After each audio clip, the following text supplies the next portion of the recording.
તમે ભાગવતની કથાઓ વારંવાર સાંભળી છે. ભાગવતની કથા એવી એ હોવા છતાં જેમ ભગવાન શ્રી કૃષ્ણ માટે આચાર્ય શંકર લખે છે, દિને દિને નવમ નવમ, એ જ દ્વારકાધીશ ગોકુલમાં જાઓ તો અલગ દેખાય, વૃંદાવનમાં અલગ દેખાય, મથુરામાં અલગ દેખાય, પુરીમાં અલગ દેખાય, બદ્રીનાથમાં અલગ દેખાય, પંઢરપુરમાં અલગ દેખાય અને દ્વારકામાં અલગ દેખાય. જેમ પરમાત્મા એક જ હોવા છતાં, શ્રી કૃષ્ણ એક જ હોવા છતાં રોજ રોજ નવા દેખાય છે, એવું ભાગવતની કથા એની 5000 વર્ષથી ચાલતી હોવા છતાં રોજ નાવીન્ય હોય છે. આપણું બધાનું, તમારું જ નહીં અમારું પણ સદભાગ્ય અને સૌભાગ્ય છે કે આપણે આજથી ભાગવતની કથાનો પ્રારંભ કર્યો. એવું એટલા માટે કહું છું કે ભાગવતની કથાની સપ્તાહ શ્રવણની શરૂઆત જ્યારે થઈ, જો કથા તો અનાદિ કાળથી છે, પણ 7 દિવસમાં ભાગવત કરવી એટલે સપ્તાહ વાચન કરવું, એનો પ્રારંભ ક્યાંથી થયો? તો સુખદેવજી, અહીંયા તમે જમણા ખૂણામાં પહેલું ચિત્ર જુઓ છો, ભગવાન સુખદેવજી રાજા પરીક્ષિતને આ કથા સંભળાવી અને એનો પ્રારંભ થયો. એ દિવસ કયો હતો? ભાદરવા મહિનાની શુક્લ પક્ષની 9મી, એટલે આજનો દિવસ હતો અને આજથી આ કથાનો પ્રારંભ થયો.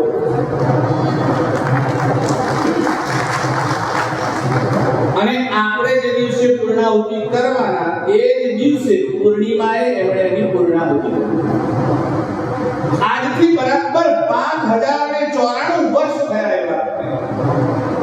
અને એટલે આજનો દિવસ એ દૃષ્ટિએ મહત્વનો છે. બીજી રીતે આજનો દિવસ જ્યારે સૂર્ય ઉગ્યો ત્યારે 8મ હતી. અને એટલે આજે રાધાજીનો જન્મ દિવસ છે, આજે રાધાષ્ટમી છે. અને એટલે પણ ભગવાન શ્રી કૃષ્ણની આરાધના કોઈ હોય તો એનું નામ રાધાજી છે. એનો પણ આજે પ્રાકટ્ય દિવસ છે, એટલે પણ આજનો દિવસ સુંદર છે. અને આવા મહત્વના સંયોગે તમે અને હું એ પણ પાલનપુરમાં બેસીને નહીં, દ્વારકાધીશની નગરીમાં બેસી અને ભાગવતની કથા કરી રહ્યા છે. આનાથી મોટું સદભાગ્ય કેવું હોઈ શકે? એવા સૌભાગ્યશાળી આપણે બધા એક સાથે ભેગા થયા, એની પાછળ કોઈ કારણ છે. પૂર્વ જન્મના ઋણાનુબંધ સિવાય આવો યોગ બનતો નથી. એટલે તમને કોઈ શક્તિ અહીંયા લઈને આવે છે. બાકી જેટલા નામ લખ્યા છે અથવા નોંધાયા છે એ બધા આજે અહીંયા નહીં પહોંચી શક્યા હોય. અને કેટલાક એવા હશે જેનું નામ નહોતું અને અચાનક પહોંચી ગયા છે. એવા પ્રશ્ન આવી જગ્યાએ અને આવા સમયે ઈશ્વર જેને બોલાવે છે એ જ લોકો પહોંચે છે. એવો આજનો આ ભાગવતજીના સત્સંગનો જ્યારે પ્રારંભ કરી રહ્યા છીએ, આ ભાગવત સાધારણ ગ્રંથ નથી. અને એટલે ભાગવતની કથાનો શરૂઆત કરતા પહેલા આપણા ત્યાં ભાગવતજીનું મહાત્મ્ય કહેવાનો એક રિવાજ છે, પદ્ધતિ છે. અને પોતાનો મહિમા પોતે કહો તો સારો ના લાગે. અશોકભાઈ જાતે કહેવા માટે હું અશોકભાઈ હું હું આમ ને હું તેમ ને હું ફલાણા પ્રકાશભાઈ એમ કહેવા માંડે હું આમ એ સારું નહીં લાગે. બીજો જ્યારે તમારા વખાણ કરે ને ત્યારે કહેવાય કે અયોગ્ય છે. એમ ભાગવતજી પોતે પોતાના વખાણ કરતો નથી. ભાગવતની મહિમા કોણ કહે છે? આ ભાગવતનું મહાત્મ્ય ક્યાં છે? ભાગવતમાં નથી. એ બે જગ્યાએ ભાગવતજીનું મહાત્મ્ય છે. એક પદ્મ પુરાણમાં છે, એક સ્કંદ પુરાણમાં છે. એટલે ભાગવતજીનું જે મહાત્મ્ય તમે પોથીમાં ગીતા પ્રેસની ગોરખપુરની પોથી લાવો, એમાં શરૂઆતમાં 6 અધ્યાય ભાગવતનું મહાત્મ્ય છે. એ મહાત્મ્ય પદ્મ પુરાણમાંથી લીધું છે. એટલે પદ્મ પુરાણ બોલે છે કે ભાગવતજી કેવું છે.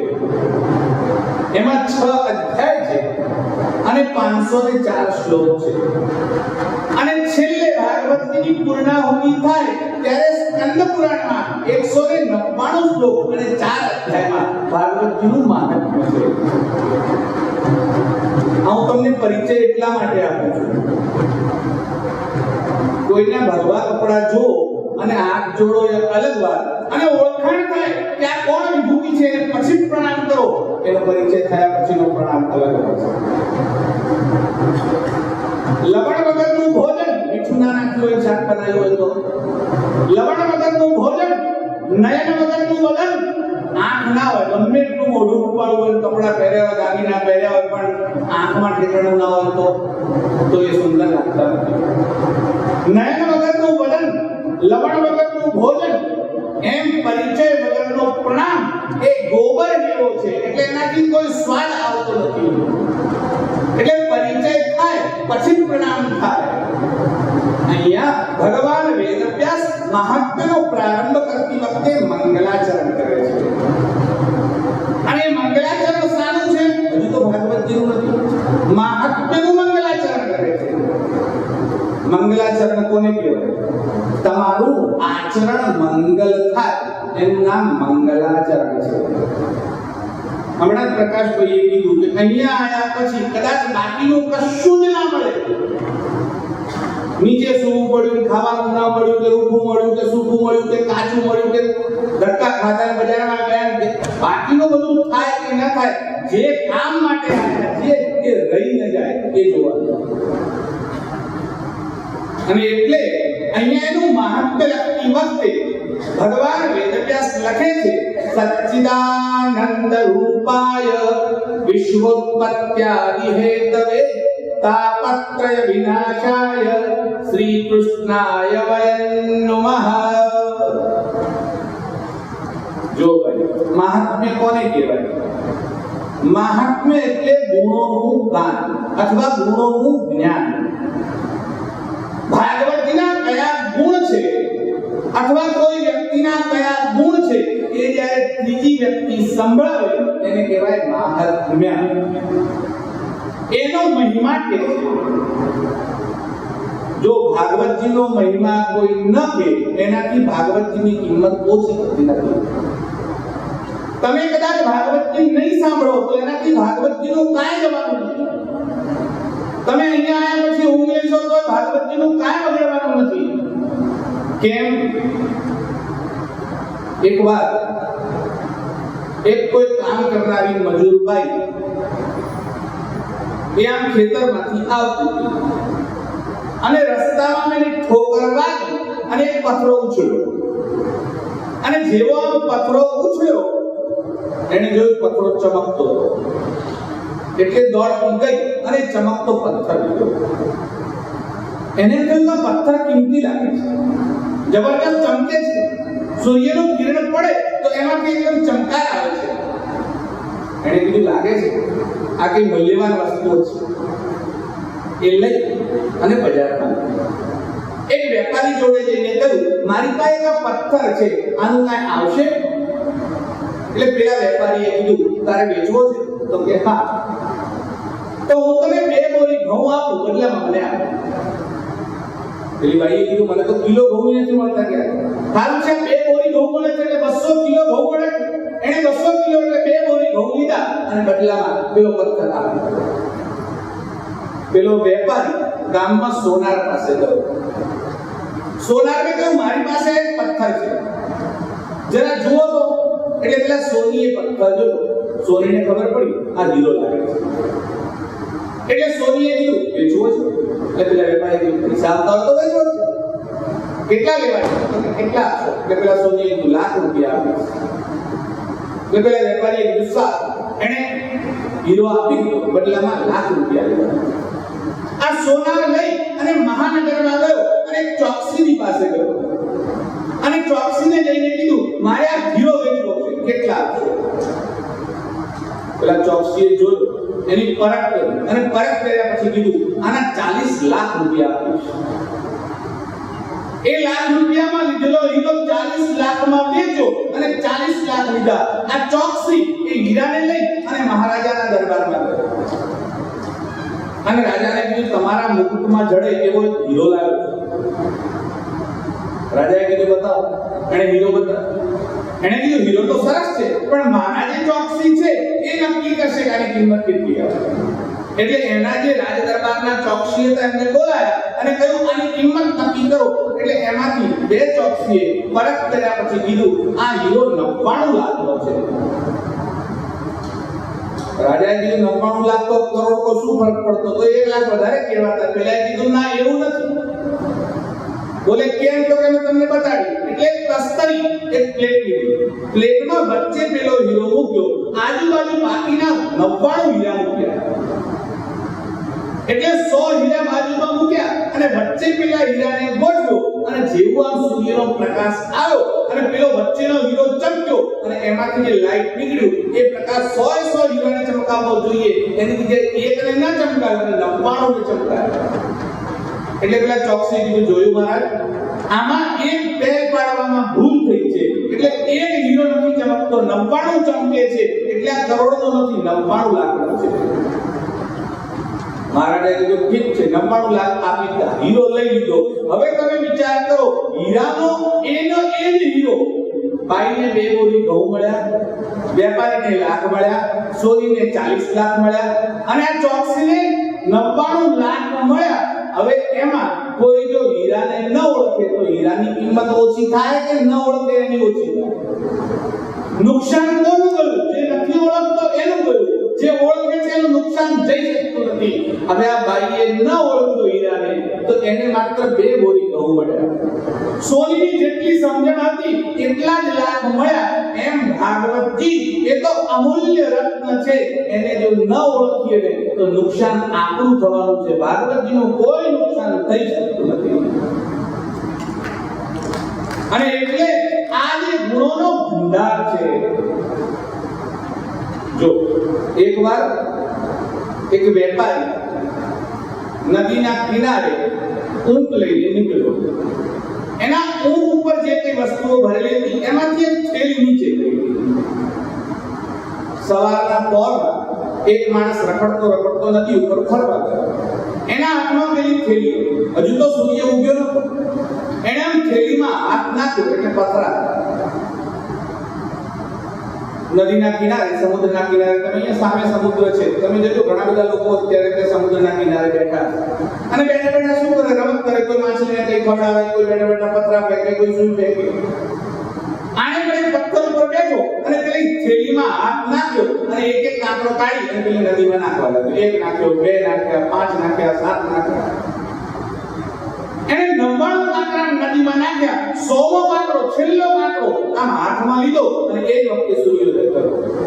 અને જેવો સૂર્યોદય થયો એટલે સૂર્યનો પ્રકાશ પેલા પથ્થર ઉપર પડ્યો અને ચમક્યો. અરે આ તો હીરો છે.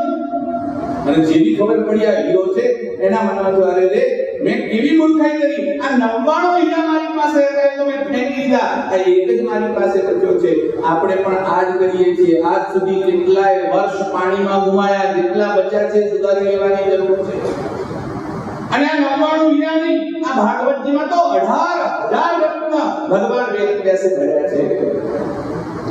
રત્ન તો એટલા માટે કહું છું કે આપણને સમજણ પડે. વસ્તુતઃ રત્ન પણ એની આગળ કાંઈ નથી. એવા અમૂલ્ય નિધિ એ ભાગવતજીનો ગ્રંથ છે. હકીકતમાં દુનિયામાં રત્ન કોણ છે? રત્ન કયું છે? જેને તમે પહેરીને ફરો છો હીરા મોતી એ રત્ન નથી. તો રત્ન કયું છે? મૂઢૈ પાષાણ ખંડેષુ રત્ન સંજ્ઞા વિધીયતે. મૂર્ખાઓ પથરાને છે ને એને હીરો કે છે, એને રત્ન કે છે. તો રત્ન શું છે? અન્નમ જલમ સુભાષિતમ. અન્ન એ રત્ન છે, જળ એ રત્ન છે, અને આ સુંદર શ્લોકો એ રત્ન છે.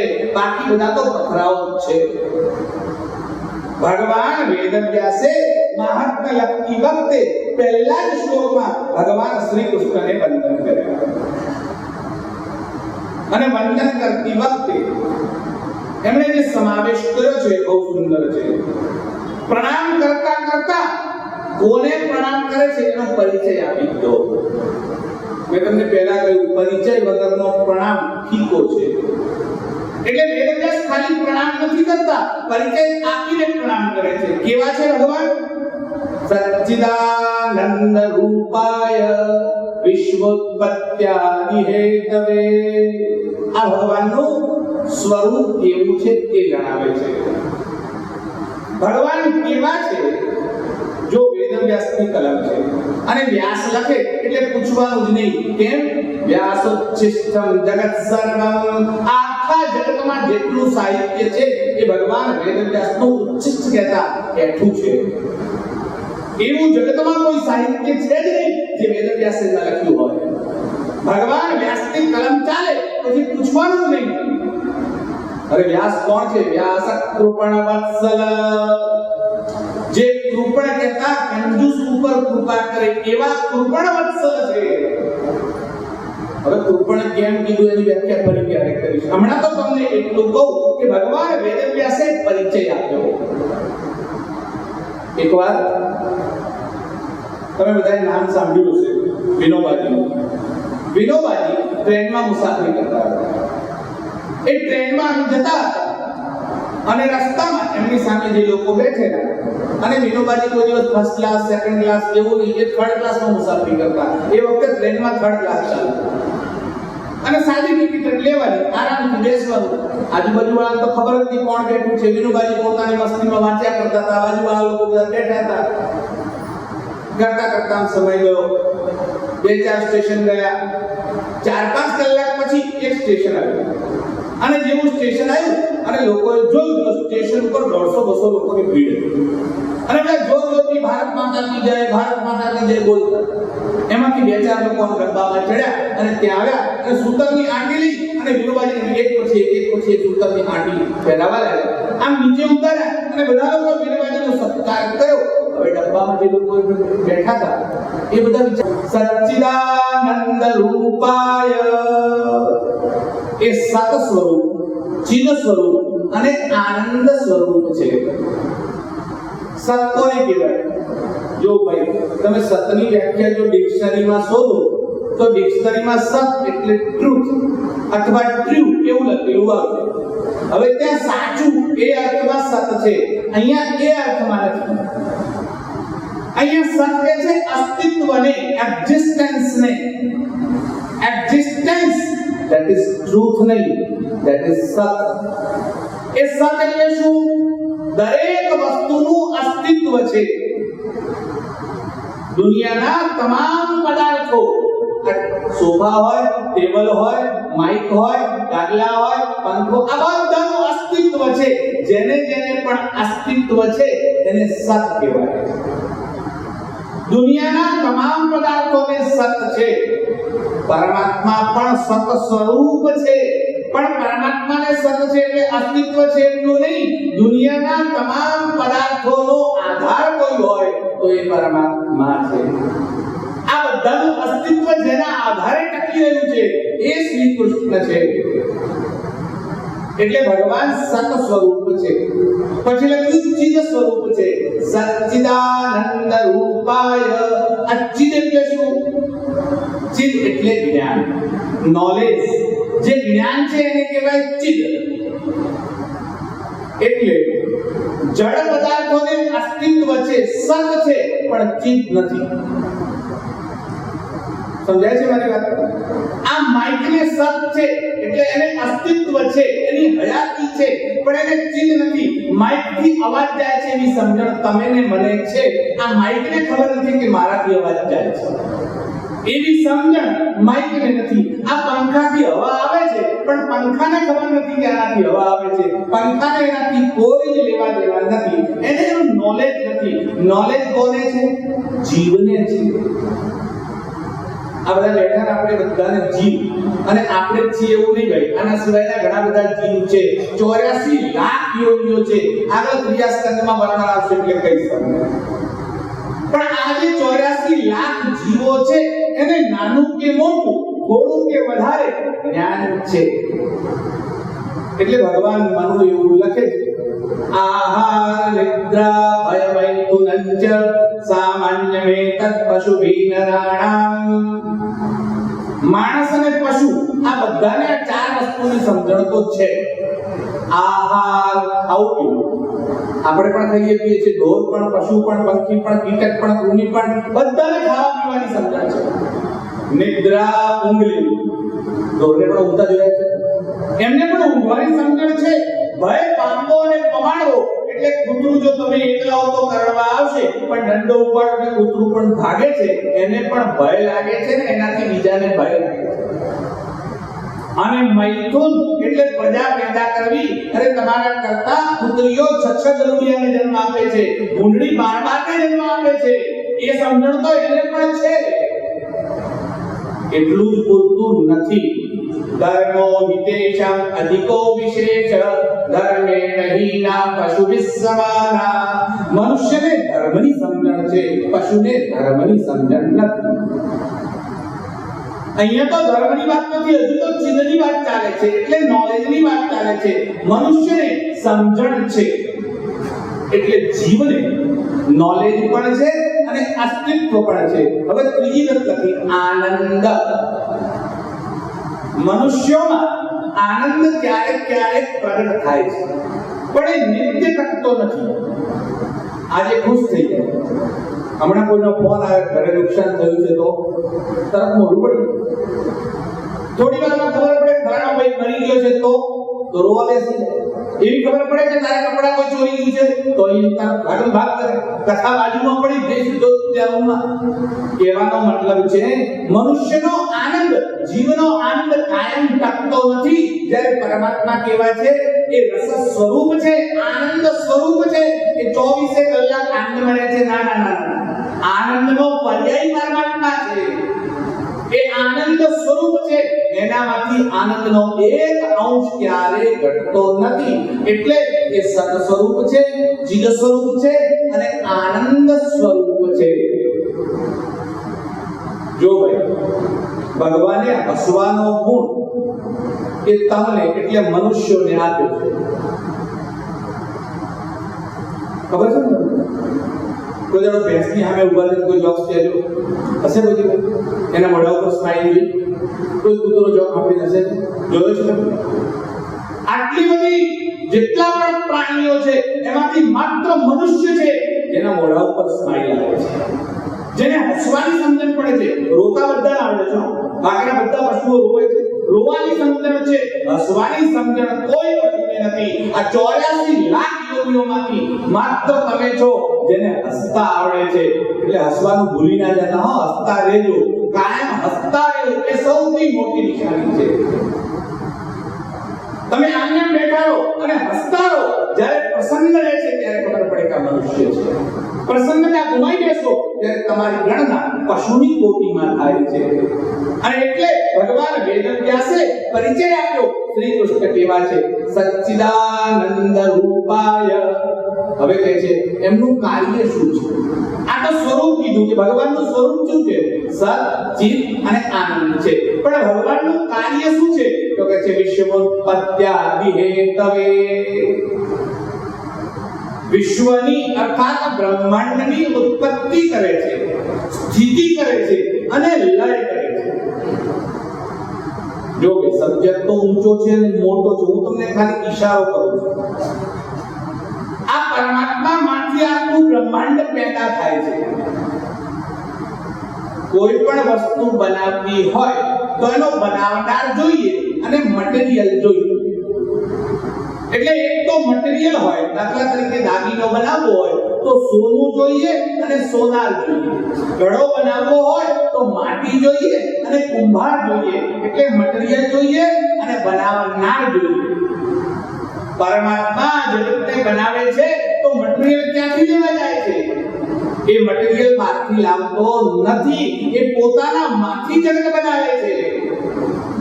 તમારી સામે દરિયો છે, આ દરિયામાં મોજા આવે છે, જોજો જરા. એ મોજું શેમાંથી આવે છે? દરિયામાં. ક્યાં રહે છે? દરિયામાં. ક્યાં લઈ જાય છે? પાછો ક્યાં? એમાંથી ઉપડે છે, એમાં જ રહે છે અને એમાં જ લય થઈ જાય છે. એમ આ જગત સંપૂર્ણ બ્રહ્માંડ પરમાત્મા માંથી પેદા થાય છે, એની અંદર જ રહે છે અને એની અંદર પાછું લય થઈ જાય છે. એટલે વિશ્વોત્પત્ત્યા વિહેતવે, પરમાત્મા જગતનું સૃજન કરે છે, એનો પાલન કરે છે અને એનો સંહાર પણ પરમાત્મા જ કરે છે. હવે કે છે એનું ફળ શું? પરમાત્મા મળ્યા, પરમાત્માના દર્શન, પરમાત્માની ભક્તિ, પણ એનું ફળ શું? એટલે છેલ્લા ચરણમાં કહેતા પહેલા, એટલે પ્રણામ કરતા પહેલા ત્રીજા ચરણમાં બહુ સરસ વાત લખે છે. તાપત્રય વિનાશાય શ્રી કૃષ્ણાય વયં નમઃ. આ પરમાત્મા ત્રણેય પ્રકારના તાપનો નાશ કરે છે. તાપ એટલે શું ભાઈ? તાપ એટલે તડકો એવું ના સમજતા. તમને જેનાથી દુઃખ થાય, પરેશાની થાય, એવા ત્રણ પ્રકારના તાપ છે. આ તાપ ત્રણ જ પ્રકારના હોય છે, ત્રણ થી ચોથા પ્રકારનો નથી હોતો. એટલે કયા તાપ છે? જે બીમારીઓ છે એ કેટલાકને ચિત્તની બીમારી હોય, કેટલાકને વિત્તની બીમારી હોય અને કેટલાકને પિત્તની બીમારી હોય. ચિત્તની બીમારી એટલે સાયકોલોજીકલ પ્રોબ્લેમ. વિચારો ચાલે, ચિંતાઓ ચાલે, ઊંઘ ના આવે, છોકરી મોટી થઈ છે, લગ્ન કરાવવા છે, પૈસા છે નહીં, ઘરમાં કંઈ કરાવવું છે, મકાન ઊભું કરવું છે, આમ લાવવું છે, તે લાવવું, મનમાં કંઈ ચાલે. આ પહેલી પ્રોબ્લેમ છે મનની. બીજી સમસ્યા કઈ છે? વિત્તની, એટલે પૈસાની પ્રોબ્લેમ. નાના માણસને ઓછા જોઈએ, મોટા માણસને વધારે જોઈએ, પણ પૈસા તો જોઈએ જ છે. ધન વગર કોઈનું કામ ચાલતું નથી. એટલે બીજી પ્રોબ્લેમ ધનની છે અને ત્રીજી પ્રોબ્લેમ કઈ છે? શરીરની બીમારીઓ આવે છે. ક્યારેક ગળપણ આવે, ક્યારેક દાંત દુખે, ક્યારેક દાઢ દુખે, ક્યારેક તાવ આવે, ક્યારેક પેટ દુખે. આ ચિત્તની, વિત્તની ને પિત્તની આ ત્રણ જ બીમારી છે. ચોથી બીમારી છે જ નહીં. આ ત્રણેય પ્રકારની, એટલે ત્રણેય પ્રકારના તાપનું હરણ કોણ કરે છે? ભગવાન શ્રી કૃષ્ણ કરે છે. શ્રી કૃષ્ણાય વયં નમઃ. જો આજે શ્લોક લખ્યો એના ચોથા ચરણમાં ભગવાન વેદવ્યાસ લખે છે વયં નમઃ. હવે જે લોકો આમાંથી સંસ્કૃત ભણ્યા હોય એને ખબર છે, એક વચનનો પ્રયોગ કરવો હોય તો અહમ કહેવાય અને બહુવચન કરવાનો હોય તો વયં કહેવાય. હવે વેદવ્યાસ તો એકલા પ્રણામ કરે છે, પછી વયં કેમ લખ્યું? અહમ નમઃ લખ્યું તો વયં નમઃ શું કામ લખ્યું? એના ઉપર શ્રીધર સ્વામીએ બહુ સરસ ટીકા લખી છે. અને શ્રીધર સ્વામી લખે છે શિષ્યાભિપ્રાયેણ બહુવચનમ. વેદવ્યાસ એકલા પ્રણામ નથી કરતા, પોતાના શિષ્યો સહિત અને કલિયુગમાં જેટલા લોકો કથા સાંભળવા બેસશે એ બધાના વતી હું પ્રણામ કરું છું. એટલે આપણા પણ પ્રણામ ભેગા કરે છે વેદવ્યાસ. એટલે વેદવ્યાસ કહે છે શ્રી કૃષ્ણાય વયં નમઃ. અમે બધા શ્રી કૃષ્ણને પ્રણામ કરીએ છીએ. જો ભગવાન શ્રી કૃષ્ણને પ્રણામ કરે અને એ વખતે અનુષ્ટુપ છંદના શ્લોકનો પ્રયોગ કર્યો. આપણે ત્યાં સાહિત્યમાં અલગ અલગ પ્રકારના છંદ છે. જે લોકો છંદ ભણ્યા હશે એમને ખબર છે. હવે બધા સાહિત્ય, છંદ બધું ધીરે ધીરે ઓછું થતું જાય છે, પણ જેને ભણ્યા છે એને ખબર છે. અહીંયા તો ઘણા બધા જૂના લોકો છે, એમને બધાને ખબર છે. છંદ પણ બે પ્રકારના છે. એક લૌકિક છંદ છે, એક વૈદિક છંદ છે. એમાં પણ જે વૈદિક છંદ છે, જે લોકો અષ્ટાધ્યાયી રુદ્રી, આમાંથી બધા બ્રાહ્મણો છે, પૂજ્યો એટલે બધાને રુદ્રની ખબર છે. શિવજીના ઉપર અભિષેક કરો છો ત્યારે રુદ્રીનો પાઠ કરો છો. અહીંયા બ્રાહ્મણો છે, બધા રુદ્રીનો પાઠ કરે છે. અને એ વખતે એ લોકો છંદના નામ બોલે છે. ગાયત્રી તિષ્ઠુપ જગત્યનુષ્ઠુપં ત્યાસહવિષ્ટ કગુસૂચિ સમયંતુત્વા. આ બધા છંદ છે. ગાયત્રી છંદ છે, તિષ્ઠુપ છંદ છે, અનુષ્ઠુપ છંદ છે, જગતી છંદ છે. આ બધા છંદના નામ એમાં આવે છે. એટલે આ ગાયત્રી છંદ એ સૌથી પહેલો છંદ છે. તમે જે ગાયત્રી મંત્ર બોલો છો એ મંત્ર ગાયત્રી દેવીનો નથી, પણ ગાયત્રી છંદ છે. એટલે એનું નામ ગાયત્રી મંત્ર છે. ખેર હમણાં એમાં જતા નથી. મારે એવું કેવું છે કે આ વૈદિક છંદ છે. એટલે અનુષ્ટુપ છંદ હોય એમાં 32 અક્ષર હોય, 8 અક્ષરના 4 ચરણ હોય, એટલે 32 અક્ષર થાય. આવો અનુષ્ટુપ છંદનો પ્રયોગ ભગવાન વેદવ્યાસે કેમ કર્યો? ટીકાકારોએ બહુ સરસ વાત લખી કે 32 ગુણોથી યુક્ત પરમપિતા પરમાત્મા એ પરમ પુરુષ છે, જેનામાં 32 લક્ષણો છે. એટલે 32 અક્ષરવાળા છંદથી ભગવાનને પ્રણામ કર્યા. સચ્ચિદાનંદ રૂપાય વિશ્વોત્પત્ત્યા વિહેતવે તાપત્રય વિનાશાય શ્રી કૃષ્ણાય વયં નમઃ. પહેલા શ્લોકમાં ભગવાન શ્રી કૃષ્ણને પ્રણામ કર્યા. એના પછી ભાગવતજીના વક્તા શુકદેવજીને પ્રણામ કરે છે. હું તમને આગળ શુકદેવજીનો પરિચય આપીશ. આ શુકદેવજીના પિતાજીનું નામ વેદવ્યાસ છે. આ ભાગવત જેણે લખ્યું એમનું નામ વેદવ્યાસ છે. એ શુકદેવજીના પિતા છે. અને પિતા હોવા છતાં એ શુકદેવજીને પ્રણામ કરે છે, એટલે પુત્રને પ્રણામ કરે છે. આજકાલની પેઢીના છોકરાઓ જો આ સાંભળી જાય તો એવું કે વેદવ્યાસ જેવા વેદવ્યાસ જો પોતાના દીકરાને પ્રણામ કરતા હોય તો પપ્પા કાલથી તમારે મને પ્રણામ કરવાના. આ ભગવાન વેદવ્યાસ પુત્રને પ્રણામ કરતા નથી, એ ભાગવતના વક્તાને પ્રણામ કરે છે. અને શુકદેવજી કોઈના પુત્ર નથી, શુકદેવજી કોઈના પિતા નથી. ચિદાનંદ રૂપ શિવોહમ શિવોહમ એ ચિદાનંદ સ્વરૂપ છે. ત્રીજી વાત, બ્રાહ્મણોમાં ઉંમર જોઈને નક્કી નથી થતું કે આ વડીલ છે. બ્રાહ્મણોમાં ઉંમર જોઈને નક્કી ના થાય કે આ વૃદ્ધ છે. બ્રાહ્મણોમાં વૃદ્ધની વ્યાખ્યા શું?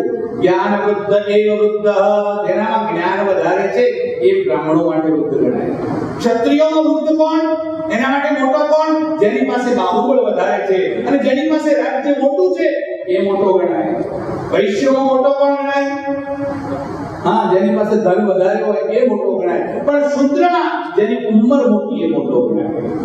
આજકાલ તો બધા શુદ્રવત આચરણ કરીએ છીએ એટલે એ વાત છોડી દઈએ. પણ અહીંયા શુકદેવજીને પ્રણામ કરતી વખતે વેદવ્યાસે બહુ સરસ શ્લોક લખ્યો. યમ પ્રવ્રજંતમનુપેતમપેતકૃત્યં દ્વૈપાયનો વિરહ કાતર આજુહાવ પુત્રેતિ તન્મયતયા તર્વો વિનેદુ તમ સર્વભૂતદ્વયં મુનિમાનતોસ્મિ. આ શુકદેવજી કેવા છે? યમ પ્રવ્રજંતમનુપેતમપેતકૃત્યં. શુકદેવજીનો જન્મ થયો. જો આપણે ત્યાં સનાતન ધર્મ કોઈનો પણ જન્મ થાય એના પછી એના ઉપર સંસ્કાર કરવામાં આવે. અરે જન્મ પહેલા 3 સંસ્કારો કરવામાં આવે. તમને બધાને સંસ્કાર તો ખબર છે? આપણે ત્યાં 16 સંસ્કાર થાય છે. એમાં ગર્ભમાં બાળક હોય ત્યારથી પહેલા એનો ગર્ભાધાન સંસ્કાર થાય, પછી પુંસવન સંસ્કાર થાય, પછી સીમંત કર્મ સંસ્કાર થાય. એટલે ગર્ભમાં બાળક હોય ત્યાં સુધીમાં 3 સંસ્કાર થાય. સીમંતમાં શ્રીમંત નહીં. આજકાલ લોકોને બોલવાની સમજણ છે ને, આડે ધડ બોલે છે. શ્રી નથી, એસ એચ આર ડબલ નથી, એસ ડબલ છે. સીમંત છે, શ્રીમંત નથી. એનું નામ સીમંત કેમ છે? ગર્ભમાં રહેલા બાળકને અંદર રહેવાની સીમાનો અંત આવે છે. એટલે સીમાનો અંત, સરહદ કહો છો ને, સીમા, એ સીમાનો અંત આવે છે એટલે એને કહે છે સીમંત. પણ આપણે લોકો બોલે શ્રીમંત શ્રીમંત શ્રીમંત બોલ્યા કરે છે, જેને જે ફાવે બોલે. અને એટલે જ પહેલા દિવસે ધ્યાન દોરું, આ બધા જે સમાજમાંથી આવે છે પાછળ એનું નામ લખ્યું છે. 27 ઔદિત્ય, પછી સહસ્ત્ર નથી, ભૂલ ના કરતા, સહસ્ર છે. હું ફરીથી કહું છું, સહસ્ર છે. અહીંયા સાચું લખ્યું છે, પાછળ જે લખ્યું સહસ્ત્ર લખશો તો અર્થ બદલાઈ જશે. સહસ્ત્ર એટલે શું? અસ્ત્ર એટલે શું? હથિયાર, વેપન. અને સહસ્ત્ર એટલે વિથ વેપન, હથિયાર સાથે. અને સહસ્ર એટલે 1000. એટલે સહસ્ર સમાજ છે, સહસ્ત્ર નથી. એટલે કેમ ભૂલ થતી હોય તો સુધારજો. બધા લોકો મોટા ભાગે સહસ્ત્ર જ બોલે છે. ઇવન રુદ્રી બોલવા વાળા લોકો સહસ્ત્ર થી રહેતા એવું બોલે છે. એટલે સહસ્ત્ર નથી, સહસ્ર છે. એ સહસ્ર એટલે 1000. જેમ તમે શ્રી લખો છો ત્યારે જે ઊંધો શ કરી અને એમાં નીચે દંડ મારો છો ત્યારે શ્ર કરો છો, એવો સગડીનો સ લખી અને એના વચ્ચે દંડ માર્યો છે. એટલે જેમ પ્રગડી લખવું હોય તો પ્ર લખો છો ત્યારે પ લખીને એની ટાંકમાં દંડ મારો છો, એવું સ લખીને વચ્ચે દંડ મારો એટલે થાય શ્ર. ખેર હમણાં એ વાત નથી કરતા. મારે તો એવું કહેવું છે કે જે 16 સંસ્કાર છે એમાં 3 પહેલા થાય, પણ જન્મ્યા પછીના જે સંસ્કાર થાય એટલે નામકરણ સંસ્કાર થાય, પછી બાબરી ઉતારે, ચૌલકરણ સંસ્કાર થાય, એના પછી યજ્ઞોપવિત એટલે જનોઈનો સંસ્કાર થાય. જનોઈનો સંસ્કાર કરવાનો હોય તો એનો અધિકાર ત્રિવર્ણને છે, એટલે બ્રાહ્મણ, ક્ષત્રિય અને વૈશ્ય છે. સ્ત્રીઓ માટે જનોઈ નથી અને શૂદ્રો માટે જનોઈ નથી. જો કેટલીક અધિકારની વાત આવે એમાં જ્યારે વેદની જે આજ્ઞા હોય એનું પાલન ફરજિયાત કરવું જોઈએ. અને એટલે સ્ત્રીઓ માટે એનો અધિકાર નથી, પણ જો પુરુષ બાળક છે તો એનો યજ્ઞોપવિત સંસ્કાર એટલે ઉપવિત સંસ્કાર એટલે ઉપનયન સંસ્કાર એટલે જનોઈ પહેરાવવાનો વિધિ કરવો જોઈએ.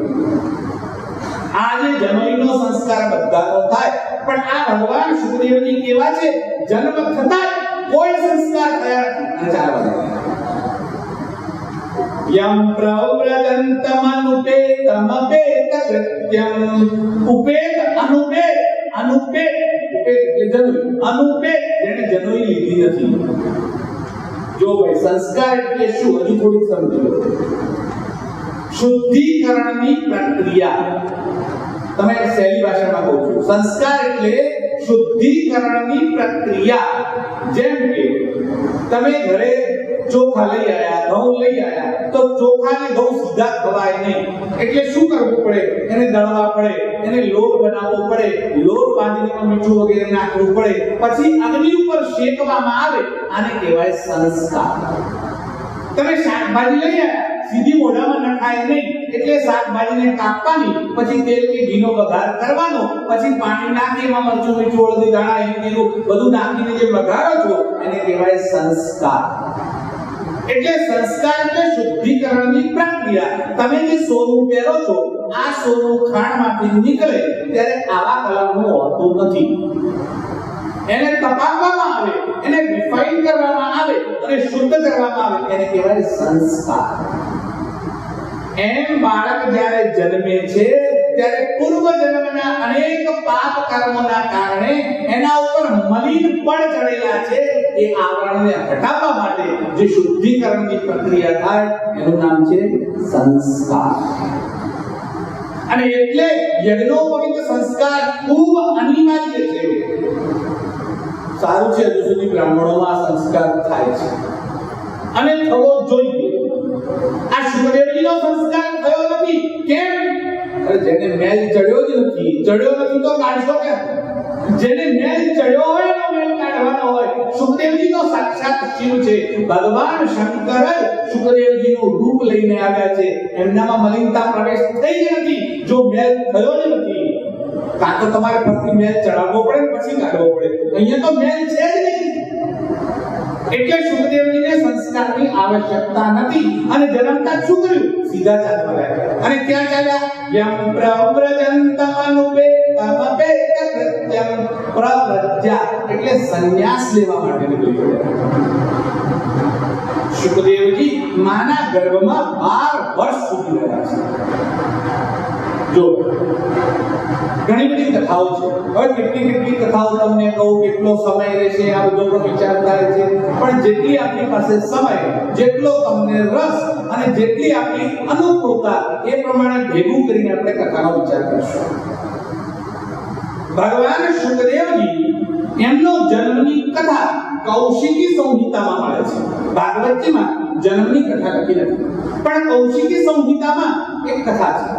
કથા કેવી છે કે એક વખત નારદજી ફરતા કૈલાસમાં પહોંચ્યા અને કૈલાસમાં માં પાર્વતી ત્યાં બેઠા અને માતાજી જોડે ગયા, પ્રણામ કર્યા. નારદજીને જોયા, માતાજી પણ પ્રસન્ન થયા. આવો નારદજી, તમારું આજે આગળ થયું, બેસો બેસાડ્યા. માતાજી અંદર ગયા, પ્રસાદ લઈ ગયા. નારદજીને પ્રસાદ આપ્યો, પ્રસાદ ખાધો. હવે અન્નપૂર્ણાના હાથનો પ્રસાદ ખાધા પછી પૂછવાનું શું? નારદજીએ કીધું, ભગવાન ક્યાં છે માતાજી? તમારા તો દર્શન થયા, ભગવાનના થયા નહીં. બોલે, ભગવાન તો અત્યારે સમાધિમાં છે. અને ભગવાન શંકર બે જ કામ કરે છે, કાં તો સમાધિમાં રહે છે અને જ્યારે સમાધિ તૂટે એટલે રામ કથા કે કૃષ્ણ કથા કહે છે. આ સિવાય ત્રીજું કામ કરતા નથી. અને સંભળાવે કોને કથા? પાર્વતી કથા સાંભળે. બેનો બધા વ્રત કરો છો ત્યારે એમાં પણ એવું લાગતું છે ને, ભગવાન શંકર કથા કહેતા હતા, પાર્વતી સાંભળતા હતા, પાર્વતી વચ્ચે હા હોકારો આવું બધું. એટલે પાર્વતી કથા સાંભળે છે, ભગવાન શંકર કથા કહે છે અને એ કથામાંથી નિવૃત્ત થાય એટલે પાછા સમાધિમાં જતા રહે છે. આ સમાધિ અને કથામાંથી એ નિવૃત્ત થતા જ નથી. પાર્વતી કહ્યું, ભગવાન તો અત્યારે તપમાં છે, ધ્યાનમાં છે, એ સમાધિમાં છે, એમનું દર્શન ફરી ક્યારેક કરજો. બેસો નારદજી, કોઈ સત્સંગ કરો. નારદજી બેસવાની તો ઘણી ઈચ્છા હતી, પણ બીજા ઘણા કામ હોય છે. નારદજીને કામ શરૂ છે તો એ જ પણ નારદજી ઘણા કામ છે, માતાજી જવું છે. પણ માતાજી એક વાત કહું, બોલે શું? આ પુરુષો છે ને એ ભલે ભોળા લાગતા હોય, ભલા લાગતા હોય, તપ કરે, સમાધિ કરે, બધું કરે, પણ મનના બહુ ભક્તિ હોય છે. અને કોઈ પણ બેનને આવું કહો ને એટલે બહુ સારું લાગે. એમને એમ થાય, હા અમારા વખાણ કરે છે, બહુ સારી લાગે છે. એટલે માતાજીએ કીધું કે કેમ એવું કેવું બોલ્યું નારદજી? કઈ કારણ? ના, આ તો ખાલી આમ જ વાત કરું છું. આ તમારી જ વાત કરવા કે માતાજી, ભગવાન શંકર ભલે ગમે એટલા સારા, ભોળા, આખી દુનિયા એમને ભોળાનાથ કહે છે, પણ ભગવાન શંકરે તમને બધી વાત તો નથી કરતા. માતાજી કહ્યું, ના એવું તો ના હોય. ભગવાન શંકર તો જે કહ્યું હોય મને પૂછ્યા વગર કોઈ કામ કરતા નથી. ના માતાજી, એવું ના હોય. એ પૂછ્યા વગર ના કરે એવું ના હોય. એ ઘણા કામ પૂછ્યા વગર કરે. અરે ના, જે વખતે દેવતાઓ નાના હોય, સમુદ્ર મંથન કર્યું, ઝેર નીકળ્યું અને શિવજી પીવા માટે ઝેર લઈને બેઠા, તો પહેલા મને પૂછ્યું, પાર્વતી હું પી જાઉં? અને મેં કીધું ત્યારે પીવું. તમારે પણ કોઈને પીવાની ઈચ્છા થાય, મચ્છર મારવાની દવા તો ઘરવાળાને પૂછવું, આમને આમ પીવી નહીં, એક પી જાવ તો પછી મારો. ભગવાન શંકર તમને કહેતા નથી. પાર્વતી કીધું, ના એવું નથી, મને કહીને કરે છે. નારદજી કીધું, ના એવું છે. બોલે, તમને લાગ્યું કે? નારદજી કહ્યું, માતાજી તમને બહુ બેન છે. નથી કહેતા ત્યાં સુધી તો ઠીક છે, પણ કેટલીક વાતો તો એવી છે ને કે તમે પૂછશો તોય નહીં. જો હવે તો બહુ લાગ્યું. માતાજીને થયું, હું પૂછું તોય નહીં, આ કેવી વાત કરે છે? અને માતાજીને બોલ, નારદજીનું તો કામ જ છે આગની હળી લગાડવાની, પછી જવાતા રહેવાનું. જે તો બોલતા. જો નારદજી જ્યારે કોઈ પણ કામ કરે છે તો વિચારીને કરે છે. આ નારદજી સાધારણ નથી. એ પરમાત્માના 24 અવતારો જે છે વિષ્ણુના, એમાંનો એક અવતાર નારદનો છે. નારદ દદાતિ ઇતિ નારદ, જે જ્ઞાન આપે છે માટે એનું નામ નારદ છે. અને બીજા શબ્દોમાં નારદ કોને કહેવાય? એનું ધારેલું કોઈ રદ કરી શકે નહીં. નારદ એ રદ થાય નહીં, કેન્સલ થાય નહીં. એ જે ધારે તે થાય એનું નામ નારદ. નારદજી કહ્યું, માતાજી એક વાત કહું. બોલે શું?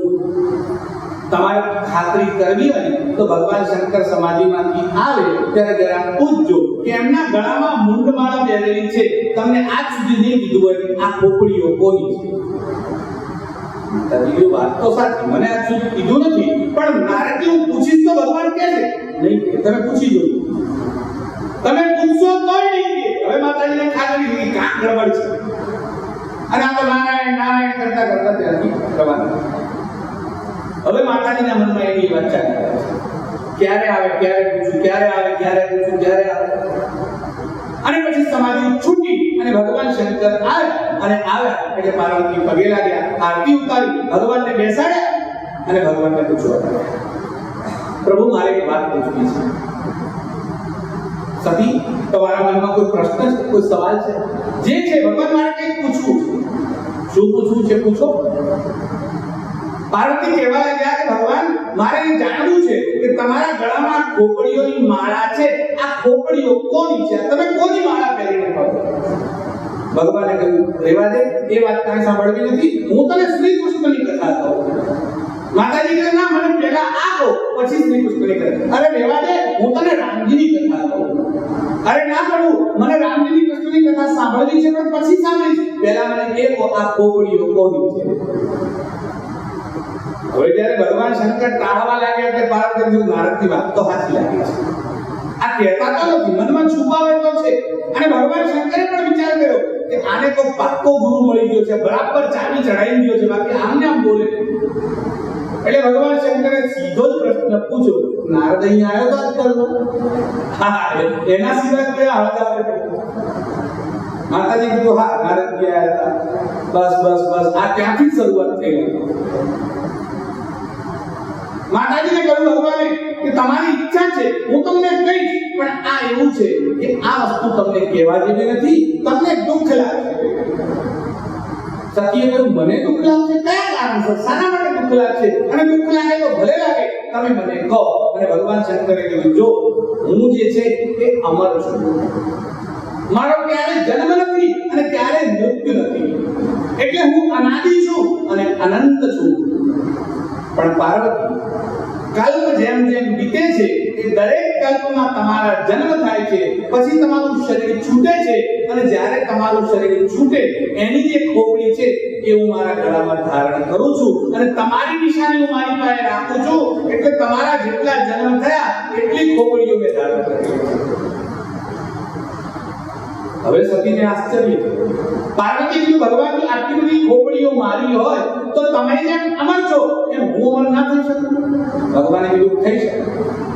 તો અમર થવા માટે મારે શું કરવાનું? બોલે અમર કથા સાંભળવાની. કોણ સંભળાવશે? હું જ સંભળાવીશ. ક્યારે સંભળાવશો? જ્યારે કોઈ ના હોય ત્યારે સંભળાવવું. કોઈ સાંભળવું ના જોઈએ, કેમ કે જો કોઈ સાંભળી ગયું તો એ અમર થઈ જશે. તો ભગવાન શું કર્યું? ચલો આપણે ક્યાંક એવી જગ્યાએ જઈએ જ્યાં કોઈ સાંભળતું ના હોય. અને ભગવાને ગુફામાં લઈ ગયા. લોકો એવું કહે છે કોઈ પ્રમાણ નથી, પણ અમરનાથની જે ગુફા છે એ ગુફામાં બેસી અને ભગવાન શંકરે પાર્વતીને અમર કથા એટલે ભાગવતની કથા સંભળાવી. અને એ ગુફામાં બેસી અને ચારે બાજુથી ભગવાન શંકરે હોકાટો કર્યો કે કોઈ પક્ષી હોય, પશુ હોય, કુંડી હોય, કેટલે બધા ભાગી ગયા. અને બેસાડીને પાર્વતીને કહ્યું હવે હું કથા કહું છું, તું વચ્ચે વચ્ચે હોંકારો કર. અને ભગવાન શંકર કથા કહેવા લાગ્યા, વચ્ચે વચ્ચે પાર્વતી હા હા હા હોંકારો કરવા લાગ્યા. અને કરતા કરતા સમય વીતવા લાગ્યો. ભગવાન શંકર કથામાં મસ્ત થયા અને ધ્યાન લાગી ગયું, પણ પાર્વતીનો હોંકારો ચાલુ હતો. એટલામાં ભગવાન શંકરની કથા પૂરી થવા આવી અને ભગવાને આંખ ખોલી તો જોયું પાર્વતી ઊંઘે છે. પાર્વતી ઊંઘે છે તો હોંકારો કોણ દે છે?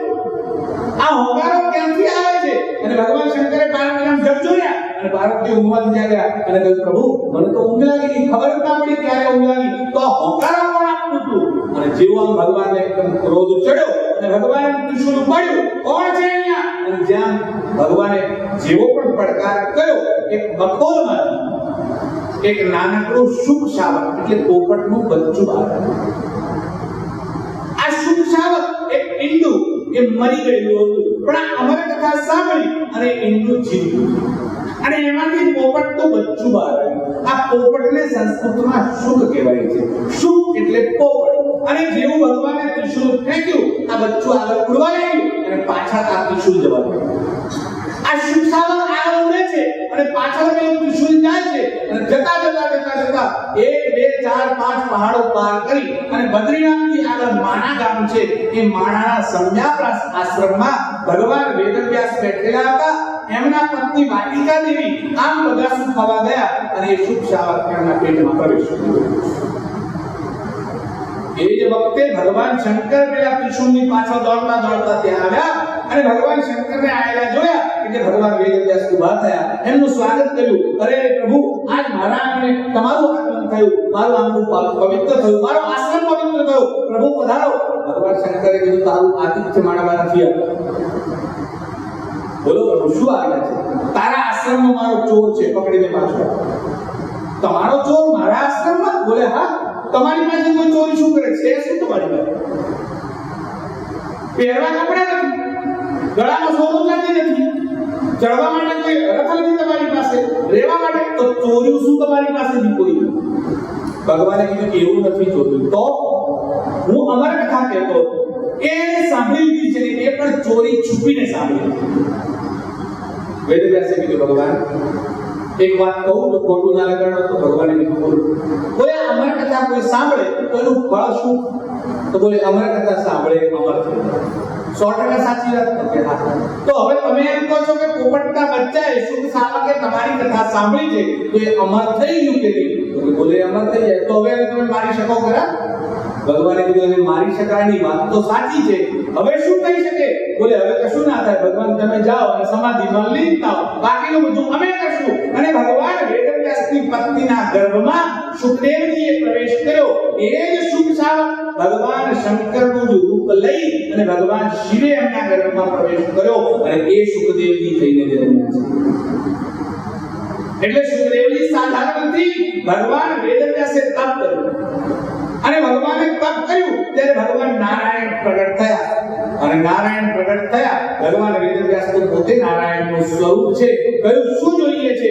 બોલે મેં ભાગવત જેવો ગ્રંથ લખ્યો છે, હવે આ ગ્રંથના પ્રચાર કોણ કરશે? એટલે પ્રચાર કરવા માટે કોઈની આવશ્યકતા છે. બોલે કોણ પ્રચાર કરશે? એના માટે તમે ભગવાન શંકરને બોલાવો. અને વેદવ્યાસે ભગવાન શંકરનું તપ કર્યું, ભગવાન શંકર પ્રસન્ન થયા અને ભગવાન શંકરે વરદાન આપ્યું, હું જ તારા ત્યાં પુત્ર રૂપે અવતરીશ. એ જ ભગવાન શંકર સુખદેવ થઈને ભાગવતનો પ્રચાર કરવા માટે આવ્યા છે. પછી એમને કોઈ સંસ્કારની જરૂર રહેતી નથી. એટલે ભગવાન વેદવ્યાસ લખે છે યમ પ્રવ્રજંતમનુપેતમપેતકૃત્યં દ્વૈપાયનો વિરહ કાતર આજુહાવ પુત્રેતિ તન્મયતયા તર્વો વિનેદો તમ સર્વભૂત હૃદયં મુનિમાનતોસ્મિ. અરે ભગવાન વેદવ્યાસ જ્યારે આ પુત્ર એમના ત્યાં જન્મતા જ સીધો સંન્યાસ માટે જવા લાગ્યો. આજ્ઞા માંગી, મને સંન્યાસ માટે જવાની આજ્ઞા આપો. જો ભગવાન સુખદેવજી માના ગર્ભમાં હતા અને 12 વર્ષ સુધી પ્રસવ નહીં થયો. એટલે ભગવાન વેદવ્યાસ પૂછવા લાગ્યા, બેટા તું બહાર આવ, તારી માને કષ્ટ થાય છે. 12 વર્ષથી તમે જન્મ લેતા નથી, તમે જન્મ લો તો તમારી માતાને કષ્ટ ઓછું થાય. સુખદેવજીએ કહ્યું, હું હમણાં જન્મ લઉં એટલે ભગવાનની માયા મને લપેટાઈ જશે, મારે કોઈ માયાની જરૂર નથી. હું જ્યાં છું ત્યાં બરાબર છું. હું અહીં કરીને ભગવાનનું ભજન કરું છું, મારે બહાર આવવાની જરૂર નથી. વેદવ્યાસે ખૂબ વિનંતી કરી અને ત્યારે સુખદેવજી એવું બોલવા લાગ્યા કે ભગવાન શ્રી કૃષ્ણ આવે અને શ્રી કૃષ્ણ આવીને જો મને વચન આપે કે એમની માયા મને નહીં લપેટે તો ભગવાન વેદવ્યાસે શ્રી કૃષ્ણને યાદ કર્યા. ભગવાન શ્રી કૃષ્ણનું પ્રાગટ્ય થયું અને દ્વારકાધીશ સામે આવીને ઊભા રહ્યા. વેદવ્યાસે કહ્યું, પ્રભુ એક કૃપા કરો, આ બાળક બહાર આવતો નથી, મારી પત્નીને દુઃખ થઈ રહ્યું છે, તમે એને વચન આપો કે તમારી માયા એના ઉપર અસર નહીં કરે. ભગવાને સુખદેવજીને આમ પુકાર લગાવી અને સુખદેવજીને કહ્યું, બેટા શું જોઈએ છે? સુખદેવે કહ્યું, પ્રભુ વચન આપો કે તમારી માયા મને સ્પર્શ નહીં કરે. અને ભગવાને કહ્યું, સુખદેવ હું તને પ્રોમિસ કરું છું, વચન આપું છું કે મારી માયા તને સ્પર્શ નહીં કરે. અને ત્યારે 12 વર્ષ પછી સુખદેવજી જન્મ્યા અને જન્મતા સીધા રવાના થયા. હજુ તો કોઈ સંસ્કાર થયો નથી અને સુખદેવજી એમ જવા લાગ્યા. અને જ્યારે એમ સુખદેવજી જવા લાગ્યા, વેદવ્યાસ તો જ્ઞાની છે પણ માતાનું હૃદય ભરાઈ ગયું અને માતાએ કહ્યું, અરે હજુ તો જે પુત્રને મેં દૂધ પીવડાવ્યું નથી, અરે જે બાળકને મેં ખોળામાં બેસાડ્યો નથી, અરે જેના મેં લાડકી કોડ કર્યા નથી, એ બાળક આમ જતો રહે એ યોગ્ય નથી. હે પુત્ર, હે પુત્ર, આમ બૂમ પાડવા લાગ્યા. ઊભા થવાની તાકાત નહોતી. વેદવ્યાસ એની પાછળ દોડ્યા. વેદવ્યાસ માને સમજાવે છે, આ તારો પુત્ર નથી, આ માં અને બેટો અથવા બાપ અને વેદો એ કોઈ સંબંધ છે જ નહીં. શુકદેવ તો આત્મ તત્વ છે, એ તો સાક્ષાત ઈશ્વરનું સ્વરૂપ છે. એને રોકીને શું કરશે? એ તારા કલ્યાણ માટે નહીં, આ વિશ્વના કલ્યાણ માટે આવ્યો છે. અરે એ તો સાક્ષાત શંકર છે. પણ માં કહે છે ના, એ મારો પુત્ર છે, તમે જાઓ એને રોકો. વેદવ્યાસ પાછળ દોડવા લાગ્યા. જંગલમાં શુકદેવજી જાય છે અને વેદવ્યાસ બૂમ પાડે છે. શું બૂમ પાડે છે? પુત્રેતિ તન્મયતયા તરલો વિનેદુ. હે પુત્ર, હે પુત્ર, એ બૂમ પાડવા લાગ્યા. અને જ્યારે હે પુત્ર એવું કહેવા લાગ્યા ત્યારે શુકદેવજી તો સાંભળતા જ નથી. એ તો એકદમ બ્રહ્મમાં રમાય છે. પણ શુકદેવજી થી એક હૃદય થયેલા વૃક્ષો જવાબ આપવા લાગ્યા અને વૃક્ષો કહેવા લાગ્યા, અરે વેદવ્યાસ, તમે મૂર્ખ છો. પુત્ર એ નહીં, પુત્ર તમે છો. એ કોઈનો પુત્ર નથી, તમે એની પાછળના જ છો.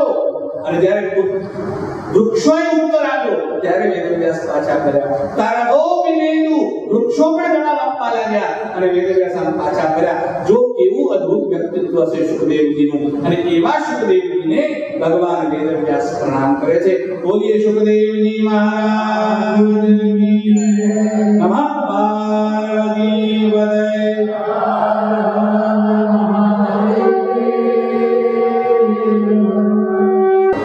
જે બોલે જય એનો થાય જય, જે બોલે જય એનો થાય વિજય, જે ન બોલે જય એનો થાય પરાજય, જે ન બોલે જય એનો થાય લય, જે ન બોલે જય એનો થાય ક્ષય. આપણે શું કરવું છે? જય અને વિજય જોઈતો હોય તો બોલવાનો. આપણે જય બોલી ભગવાન ઉપર ઉપકાર નથી કરતા, એનો જય બોલીને આપણી ઉપર વધારીએ છીએ. બોલીએ દ્વારકાધીશ ભગવાન કી જય, દેવજી મહારાજ કી જય.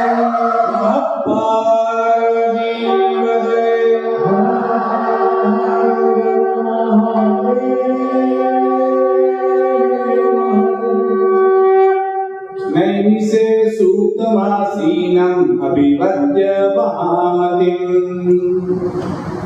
નૈમિષારણ્યમાં સૂતજી આ કથા કહેવા માટે બેઠા છે. ભાગવતની કથા ક્યાં ચાલી રહી છે? જો તમે કન્ટિન્યુ સાંભળશો તો તમને એની લિંક બેસશે. આ પાછળ જે બેનર દેખાય છે એમાં ભાગવતની જે કથા 5 જગ્યાએ ચાલે છે એનું ચરિત્ર કર્યું છે. અહીંયા શુકદેવજી છે ઉપર અને અહીંયા સૂતજી અને શૌનકાદી ઋષિઓ છે. સૂતજી શૌનકાદી ઋષિઓને આ કથા સંભળાવે છે. કઈ જગ્યાએ સંભળાવે છે? નૈમિષે સૂતમાસીનમ, નૈમિષારણ્યમાં સંભળાવે છે. અરણ્ય એટલે જંગલ, નૈમિષારણ્ય એટલે નૈમિષ નામનું વન. એનું નામ નૈમિષારણ્ય કેમ છે? નિમિ શબ્દનો એક અર્થ છે આંખનો પલકારો. આ આંખનો જે પલકારો થાય એને કહેવાય નિમિષ. આ નિમિષમાંથી અંગ્રેજોએ બદલીને નિમિ ઉલટું કર્યું, મિનિટ શબ્દ બન્યો. એ જે નિમિષ છે એ તો આંખનો પલકારો છે, પણ અહીંયા નેમિ કોને કહે છે? આરો હોય ને, તમે લોકોએ ચક્ર જોયું છે? એ ચક્રમાં આરા હોય. દાખલા તરીકે તમે ભારતનો રાષ્ટ્રધ્વજ જોયો હોય તો એની વચ્ચે અશોક ચક્ર છે, એમાં 24 આરા છે. તમે જોયા હોય તો ધ્યાન રાખજો. જૂનું ગાડું આવતું, જે લાકડાના પૈડાનું આવતું, એમાં આરા હોતા ચાલે. એવું ભગવાનના હાથમાં જે સુદર્શન ચક્ર છે એમાં પણ આરા છે. જે લોકો જગન્નાથપુરીની યાત્રા કરીએ છે એમને ખબર છે ભગવાનના મંદિર ઉપર એક નીલ ચક્ર છે, એમાં આરા છે. જ્યારે ઋષિઓએ કહ્યું કે અમારે એવી કોઈ પવિત્ર જગ્યા જોઈએ છે જેમાં બેસીને અમે એક લાંબો દીર્ઘસત્ર યજ્ઞ કરવા માંગીએ છીએ. જો ભાઈ ઋષિ એટલે કોણ? આપણે તો એવું સમજીએ છીએ દાઢી વધારે નાખી માળાઓ નાખી એટલે ઋષિ, એવી મનમાં વ્યાખ્યા ના રાખતા હો. એનું નામ ઋષિ નથી. ઋત કહેતા જેણે સત્યનો સાક્ષાત્કાર કર્યો છે એનું નામ ઋષિ છે. અને એટલે ઋષયો મંત્ર દ્રષ્ટારઃ, જેણે વેદોના મંત્રોનું દર્શન કર્યું છે એનું નામ ઋષિ છે. આપણે ત્યાં ઋષિઓ 88,000 છે અને આ બધા ઋષિઓ કોઈ એક જગ્યાએ ભેગા મળીને દીર્ઘસત્ર યજ્ઞ કરવા માંગે છે. યજ્ઞ એટલે માત્ર એવું ના સમજશો ખાલી શ્વાસ કરી અને યજ્ઞમાં તલ જેવું ભેગા કરી નાખો, એનું નામ યજ્ઞ નથી. એ પણ એક યજ્ઞ છે, પણ એટલામાં યજ્ઞ પૂરો નથી થતો. દ્રવ્ય યજ્ઞ, તપો યજ્ઞ, જ્ઞાન યજ્ઞ તથા પરે સ્વાધ્યાય યજ્ઞ, બધા યજ્ઞની ક્યાં આપણે વાત કરીએ. મારે તો તમને એવું કહેવું છે કે ઋષિઓ દીર્ઘસત્રમાં બેઠા એ રોજ સવારે પૂજા પાઠ કરે છે, બપોરે યજ્ઞ કરે છે દ્રવ્યથી, અને સાંજે એ બધા ભેગા થઈ અને સત્સંગ એટલે જ્ઞાન યજ્ઞ કરે છે. એના ઉપરથી જ આપણે શબ્દ લીધો જ્ઞાન યજ્ઞ. આજે જ્ઞાન યજ્ઞ છે એ ઋષિઓ કરે છે, પણ આ ઋષિઓએ બ્રહ્માજીને કહ્યું એવું પવિત્ર સ્થાન બતાવો જ્યાં બેસી અને હજારો વર્ષ સુધી આ યજ્ઞ કરી શકીએ. બ્રહ્માજીએ ચક્રનું નિર્માણ કર્યું, એનું નામ છે મનોમય ચક્ર. મનમાંથી ઉત્પન્ન કર્યું એટલે એનું નામ મનોમય ચક્ર છે. અને પ્રયાગથી ભગવાને એવું કહ્યું, પ્રયાગ તમે ઇલાહાબાદ તમે લોકો જોયું છે, પ્રયાગમાં બ્રહ્માજી આ ચક્ર છોડ્યું અને ઋષિઓને કહ્યું આ ચક્રની પાછળ પાછળ ચાલો. આ ચક્રનો આરો એટલે સંસ્કૃતમાં કહેવાય નેમી, એનો નેમી જ્યાં અટકે ત્યાં જઈને તપ કરો. આ ચક્ર આગળ ચાલતું હતું, ઋષિઓ પાછળ ચાલતા હતા, અને એ નેમી જ્યાં જઈને અટક્યો ત્યાં ઋષિઓએ દીર્ઘ સત્ર કહ્યું, એનું નામ જ નેમિષારણ્ય. અને 1000 વર્ષ સુધી આ યજ્ઞ ચાલ્યો છે. ઋષિઓની ઉંમર આપણી મારા તમારા જેટલી નથી કે 80 વર્ષે 90 વર્ષે 100 વર્ષે જતા રહે. ઋષિઓની ઉંમર બહુ મોટી છે. કે હમણાં એની ચર્ચા નથી કરતા, ફરી સમય હશે ત્યારે કરશું. મારે તો એવું કહેવું છે કે નૈમિષારણ્યમાં ઋષિઓ બેઠા અને સુતજી ઉપર બેઠા છે અને શૌનકાદી ઋષિઓ સામે બેઠા છે. જો કેવી ઉલટી વાત છે. સુતજી બ્રાહ્મણ નથી અને શૌનકાદી ઋષિઓ બ્રાહ્મણ છે, અને શુનક તો જે છે એ ઋગ્વેદી બ્રાહ્મણ છે. એનું નામ શૌનક એટલા માટે છે કે શુનકના પુત્ર છે એટલે એનું નામ શૌનક છે. એ તો તમને બધાને ખબર જ હશે. વસુદેવના પુત્ર એટલે ભગવાનનું નામ છે વાસુદેવ.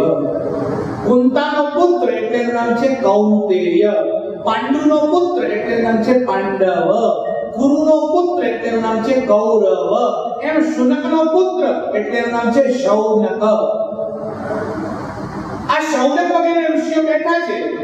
જો શું દર્શાવે છે એ કથા કરવાની હોય તો બ્રાહ્મણ જ જોઈએ, પણ સુતજી અયોનિજ છે, એ કોઈ સ્ત્રીના ગર્ભથી પ્રગટ થયા નથી.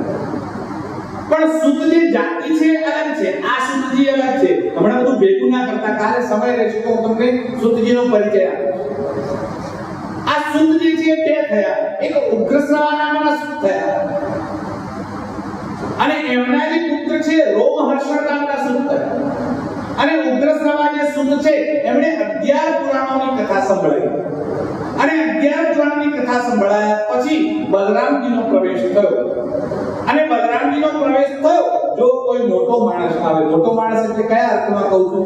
સાઈઝમાં નહીં, પૈસામાં નહીં, પદમાં નહીં, પણ ધર્મની દ્રષ્ટિએ જે વડીલ છે, અર્થાત હવે આ કથા ચાલે અને શંકરાચાર્યનું આગમન થાય તો વ્યાસપીઠ છોડીને પણ એને પ્રણામ કરવા જોઈએ. અહીંયા સુતજીએ એટલે સુત ઉગ્રશ્રવાએ બલરામજીનો પ્રવેશ થયો પણ ઊભા થઈને પ્રણામ કર્યા નહીં. એટલે બલરામજીએ કીધું એક તો આને મદ ચડ્યો છે, અહંકાર છે, અને બીજું બ્રાહ્મણો નીચે બેઠા છે અને બ્રાહ્મણોથી ઊંચા આસન પર ચડીને તું કથા કરે છે, તને ભાન છે કે નહીં? અને બલરામજી સીધા ત્યાં પહોંચ્યા અને પોતાનું મુસળ સુતજીને માર્યું તો સુતજીનો બચાવ.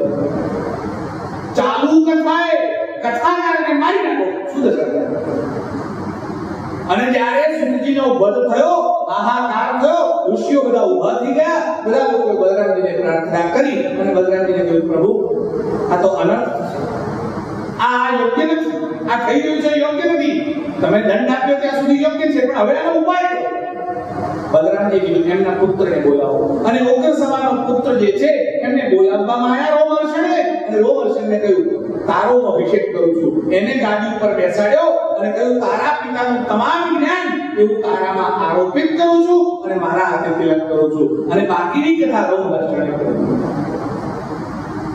ત્યારે હમણાં મારે તો એવું કેવું છે કે એ સુતજી અહીંયા કથા કરે છે અને સામે શૌનકાદી ઋષિઓ બેઠા છે અને પ્રશ્ન પૂછે છે, ઉત્તર ચાલે છે, પ્રશ્ન છે, ઉત્તર છે. બધા જ પુરાણો, તમે પુરાણોની જેટલી તમે સત્તાની કથા ઘરે કરાવતા છો, ક્યાંથી શરૂઆત થાય? શ્રી સુત ઉવાચ એકદા નૈમિષારણ્ય ઋષિયો સૌનકાદય પ્રપૃચ્છ મને સર્વે સૂતમ પૌરાણિકમ. આતે સુતજીને બધા લોકો પૂછવા લાગ્યા. અહીંયા પણ સુતજીને બધા લોકો પૂછવા લાગ્યા અને સુતજી પ્રશ્નના ઉત્તર આપે છે અને ઉત્તર આપતા જ્યારે પ્રશ્નને ઉત્તર થવા લાગ્યા ત્યારે આમાંથી શૌનક વગેરે પ્રશ્ન પૂછ્યો કે હે પ્રભુ સુતજી, તમે પુરાણોના જાણકાર છો, તમે અમને એ કહો કે ભગવાને અવતાર લીધા, એ અવતારના રહસ્ય શું છે? ભગવાને અવતાર કેમ લેવા પડ્યા? અરે જ્યારે ભગવાન શ્રી કૃષ્ણે આ પૃથ્વી છોડીને ચાલ્યા ગયા અને ભગવાન જ્યારે અંતર ધ્યાન થયા તો ધર્મકમ શરણં ગતઃ, ધર્મ કોની શરણમાં ગયો એની કથા અમને કહો. પુરુષોનું એકાંતિક શ્રેય એટલે જીવ માત્ર. અહીંયા પુરુષ એટલે સ્ત્રી અને પુરુષ નહીં હો, અહીંયા પુરુષ એટલે આત્મા, જીવાત્મા. એનું એકાંતિક શ્રેય, એનું અંતિમ લક્ષ્ય શું છે એની કથા અમને કહો. ભક્તિ દેવીનો ઉદ્ધાર કેવી રીતે થયો એની કથા અમને કહો. કલિયુગમાં મુક્તિ માટે કરીને કયું સાધન શ્રેષ્ઠ છે એની કથા અમને કહો. આવા 7 પ્રશ્ન પૂછ્યા છે. પહેલા અધ્યાયમાં 7 પ્રશ્ન છે અને બીજા અધ્યાયથી આ ઉત્તરો વિસ્તાર પ્રશ્નો ભાગવતનું ઉત્તર છે. પણ અહીંયા જે પ્રશ્ન પૂછ્યા છે અને સુતજી કહેવા લાગ્યા. સુતજી કહે છે અરે આ બધી જે તમે વાત કરો છો એ ભાગવતની કથામાં છે. તમે જે પ્રશ્ન પૂછો છો એ ભાગવતની કથામાં ચર્ચાયા છે. બોલે આ ભાગવતની કથા શું છે? અને ત્યારે સુતજી કહેવા લાગ્યા કે જ્યારે આ ભાગવતની કથા છે એક એવું શાસ્ત્ર છે કે જે ભગવાન વેદવ્યાસે આપ્યું, શુકદેવજીએ એનો પ્રચાર કર્યો અને એ ભાગવતની કથાનું મૂળ એ તો સાક્ષાત નારાયણથી શરૂ થયું. પહેલી ભાગવત કોઈએ સંભળાઈ હોય તો સાક્ષાત નારાયણે બ્રહ્માજીને સંભળાઈ અને એનું મૂળ તો ત્યાં છે. અરે હું તમને શું કહું, આ ભાગવતની કથા જ્યારે શુકદેવજી પરીક્ષિતને સંભળાવતા હતા એ વખતે દેવતાઓને ઈર્ષ્યા થઈ. સુતજી કહે છે કે એ વખતે દેવતાઓ સ્વર્ગમાંથી અમૃતનો કુંભ લઈને આવ્યા.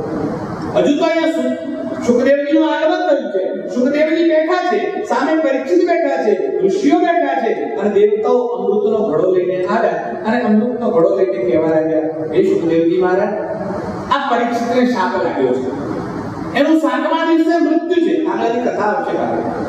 આ એનું 7મા દિવસે મૃત્યુ છે, અમે અમૃત લઈને આવ્યા છે, આપણે થોડો વિનિમય કરી લઈએ, એટલે વેપાર કરી લઈએ. શું વિનિમય કરીએ?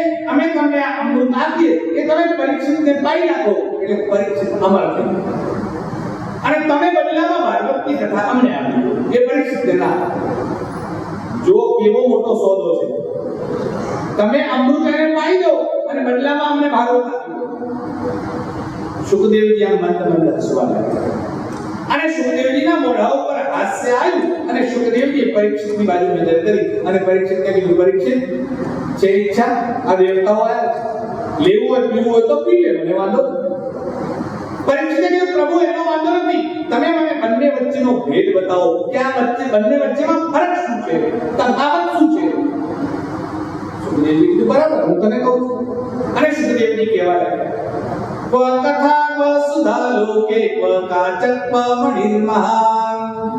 હે પરીક્ષિત, ફરક એવો છે કે આ સ્વર્ગનું અમૃત છે એ તને દીર્ઘ જીવન આપી શકે છે, એટલે તું લાંબુ જીવીશ. મરવાનું તો નક્કી છે, પણ તું લાંબુ જીવીશ. સ્વર્ગનું અમૃત તને દીર્ઘ જીવન આપશે અને આ ભાગવતનું અમૃત તને દિવ્ય જીવન આપશે. પરીક્ષિત, તારે દીર્ઘ જીવન જોઈએ છે કે દિવ્ય જીવન જોઈએ છે? બેમાંથી એક નક્કી કરી લે. આ સ્વર્ગનો અમૃત એ તને અજર અને અમર બનાવશે અને ભાગવતનું અમૃત તને અભય બનાવશે. તારા મનમાંથી ભય નીકળી જશે કે મૃત્યુ જેવી કોઈ વસ્તુ જ નથી, એટલો ભય નહીં રહે. તારે અમર થવું છે કે તારે અભય થવું છે? બેમાંથી એક નક્કી કરી લે. જો મરવાનું નક્કી જ છે, બધાનું નક્કી છે, તમારું મારું ગમે તેનું જન્મેનું મૃત્યુ નક્કી છે. ગીતાકાર ભગવાન દ્વારકાધીશ અર્જુનને સમજાવે છે, જાતસ્ય હિ ધ્રુવો મૃત્યુ. હે અર્જુન, જે જન્મે છે એનું મોત નક્કી જ છે. એટલે કેટલું જીવ્યા મહત્વનું નથી, કેવું જીવ્યા એ મહત્વનું છે. તમે લાંબુ જીવો એનાથી શું? કાકો જીવનની બલિ ચિરાય ભૂતે. અરે કાગડો 120 વર્ષ 300 વર્ષ સુધી જીવે અને લોકો બલિ નાખે, શ્રાદ્ધોને ખાધા કરે છે, એનાથી શું થયું? અરે કાચબો 300 વર્ષ જીવે, એનાથી શું થયું? કાગડો ને કાચબો એની ઉંમર સૌથી વધારે. એનાથી કરીને બધું કામ થઈ જશે એવું નથી. એટલે પરીક્ષિત, તારે લાંબુ જીવવું હોય તો પેલું લઈ લે, અને જો દિવ્ય જીવન જોઈતું હોય તો આ લઈ લે. અને પરીક્ષિતને સમજણ પડી અને બોલ્યા છે, કથા સુધા લોકે. આ કથા ક્યાં અને અમૃત ક્યાં? બેની સરખામણી કેવી રીતે થઈ શકે? વગાચક્વ મણિ મહાન. અરે આ ભાગવત તો મણિ છે અને આ સ્વર્ગનું અમૃત તો કાચના ટુકડા સમાન છે. કાચના ટુકડા મણિ મૂકીને જો હું લેવા જાઉં તો મારા જેવો કોઈ મૂર્ખ નથી. અને તદા દેવાંહાસ, દેવતાઓનો ઉપહાસ કરીને હાકી કાઢે, જાઓ જાઓ, તમારું કામ નથી, હું તમારી સાથે વિનિમય કરવા વાત કરું. સુતજી કહે છે સૌનકાદી ઋષિઓને કે એવું આ ભાગવત છે, પણ આની ઉત્પત્તિ અને એનો મહિમા કેવો છે? તો એ મહિમાની કથા કહે છે કે આ મહિમા કેવો છે? આ ભાગવતની કથાનો મહિમા અનેરો છે. એક વખતની કથા કહે છે કે ભક્તિ દેવીનો ઉદ્ધાર થયો, એનું વર્ણન કરે છે. એક વખત આ નારદજી ફરતા ફરતા બદ્રીનાથમાં ગયા, એટલે બદ્રી વિશાલમાં પહોંચ્યા. અને નારદજી આમ બદ્રીનાથમાં પહોંચ્યા. બદ્રિકા વને આગત્ય. અને જ્યારે નારદજી બદ્રી વનમાં પહોંચ્યા, આ નગરીનું નામ શું છે? એકદા તુ વિશાલાયામ ચત્વારો ઋષયો મલઃ. એનું નામ વિશાલા નગરી છે. આમાંથી તમે લોકો બદ્રીનાથ ગયા છો? હા, જે લોકો ગયા છે એને ખબર છે. ત્યાં તમે જ્યારે જયઘોષ કરો અથવા બે લોકો મળે, તમે મળો તો કોઈ રામ રામ કહે, કોઈ જય શ્રી કૃષ્ણ કહે, કોઈ જય દ્વારકાધીશ, કોઈ જય માતાજી કહે. તમે અમરનાથ જાઓ તો ઓમ નમઃ શિવાય કહે, કૈલાસમાન સરોવર જાઓ તો ઓમ નમઃ શિવાય કહે. પણ બદ્રીનાથમાં જાઓ તો શું બોલે છે? જય બદ્રી વિશાલ. એ વિશાલ કેમ બોલવામાં આવે છે? ત્યાં વિશાલ નામનો એક રાજા, એણે ભગવાનનું તપ કર્યું અને હજારો વર્ષ તપ કર્યા પછી ભગવાનનું પ્રાગટ્ય થયું અને ભગવાન એના ઉપર પ્રસન્ન થયા. ભગવાને કીધું, માન શું જોઈએ છે? શાના માટે તપ કર્યું? રાજાએ કીધું, હવે તો કાંઈ જોઈતું નથી. ભગવાને કીધું, પણ મારું દર્શન નિષ્ફળ જાય નહીં, જે જોઈએ માંગી લે. ભગવાન હવે કશું જોઈતું નથી. ભગવાને ત્રીજી વાર પૂછ્યું અને વિશાલ રાજાએ કીધું, પ્રભુ મેં 1000 વર્ષ તપ કર્યું અને તમે પ્રગટ થયા. આગળ કળયુગ આવે છે, લોકો પાસે આટલી ધીરજ નહીં હોય, લોકોનું આયુષ્ય આટલું નહીં હોય. પ્રભુ જલ્દી પ્રસન્ન થાજો, આટલું વરદાન આપો. અને ભગવાને કહ્યું, તારો વિચાર, તારું ખાલી નામ વિશાલ છે એવું નહીં, તારું હૃદય પણ વિશાલ છે. તું બીજાનો વિચાર કરે છે, તું જગતના જીવોનો વિચાર કરે છે. અને એટલે આજથી હું વરદાન આપું છું કે આ નગરીનું નામ આજથી વિશાલા નગરી થશે. એટલે અહીંયા આવનારા લોકો મારી જય બોલશે, સાથે સાથે તારી જય બોલશે. બોલીએ બદ્રી વિશાલ ભગવાનની જય. એટલે વિશાલ રાજાનું નામ બદ્રીનાથની સાથે જોડાયું. અને એટલે ભાગવતકારે લખ્યું, એકદા તુ વિશાલાયામ ચત્વારો ઋષયો મલઃ. વિશાલા નગરીમાં 4 અમલ ઋષિઓ ફરતા હતા. આ અમલ ઋષિઓ કોણ છે? ઉપર ચિત્ર છે. અમલ ઋષિ એટલે 4 સનકાદી કુમારો છે. એ 4 છે, એક નથી. સનક છે, સનાતન છે, સનંદન છે અને સનક છે. આ 4 સનક, સનંદન અને સનત કુમાર, આ 4 ભાઈ એટલે 4 એક જ સ્વરૂપ છે. એ કાયમ 5 વર્ષના જ રહે છે. એમની ઉંમર ક્યારેય વધતી નથી. યુગોથી છે આજ સુધી, પણ આજ સુધી એમની ઉંમર વધી નથી. આ સનકાદી કુમારો ભગવાન વિષ્ણુ નારાયણનો અવતાર છે. એટલે ભગવાનનું પ્રાગટ્ય થયું અને ભગવાનના જે 24 અવતાર તમે ગણો છો, એમાં સૌથી પહેલો અવતાર એ સનકાદી કુમારો. બ્રહ્માજીના ત્યાં સનકાદી કુમારોએ જન્મ લીધો, પણ સનકાદી કુમારોએ ભગવાનની ભક્તિમાંથી બહાર આવવાની ના પાડી. એટલે આગળ સૃષ્ટિ ચાલી નહીં, એટલે બ્રહ્માજીની સૃષ્ટિ બનાવી. ખેર એની કથા આગળ ત્રીજા સ્કંદમાં આવશે. હમણાં તો મારે એવું કહેવું છે કે ચારે ચાર ઋષિઓ એ બદ્રી વિશાલમાં ફરતા હતા. અને આ બદ્રી વિશાલમાં ફરતા હતા અને ફરતા ફરતા જતા હતા એટલામાં નારદજી સામેથી આવતા. આ નારદજીને આવતા જોયા અને આ ચારે ઋષિઓ નારદજીને કહેવા લાગ્યા. અને જેવું આમ નારદજીને જોયા અને ઋષિએ બૂમ પાડી, કથમ બ્રહ્મન દીનમુખઃ કુતશ્ચિંતાતુરો ભવાન. હે બ્રાહ્મણ દેવતા, તમારું મોઢું પડી ગયું કે કથમ બ્રહ્મન દીનમુખઃ, આ તમારું મોઢું પડી કેમ ગયું છે? જો ભાઈ આ મોઢું છે એ ક્યારેક પડી જાય, ક્યારેક ચડી જાય, ક્યારેક ખુલી જાય અને ક્યારેક ખીલી જાય, એનું નક્કી નહીં. પડી ક્યારે જાય? જ્યારે ભૂલ કરીને આવે ને અને પછી ઘરમાં કોઈ બોલે, ત્યાં થોડું તારાથી બની ગયું, તું ક્યાં ગયો ત્યારે પડી. ચડી ક્યારે જાય? જ્યારે કોઈ કામ આવે, જ્યારે કોઈ કામ અપશબ્દ કહી પછી ચડેલા ફરે આખો દિવસ. અને બહેનો હોય તો આખા ઘરના વાસણ ઉતાર સાફ કરી નાખે. એ દાડે વાસણો ધોઈ ગયું. કોઈનું પડી જાય, કોઈનું ચડી જાય, કોઈનું ભૂલી જાય.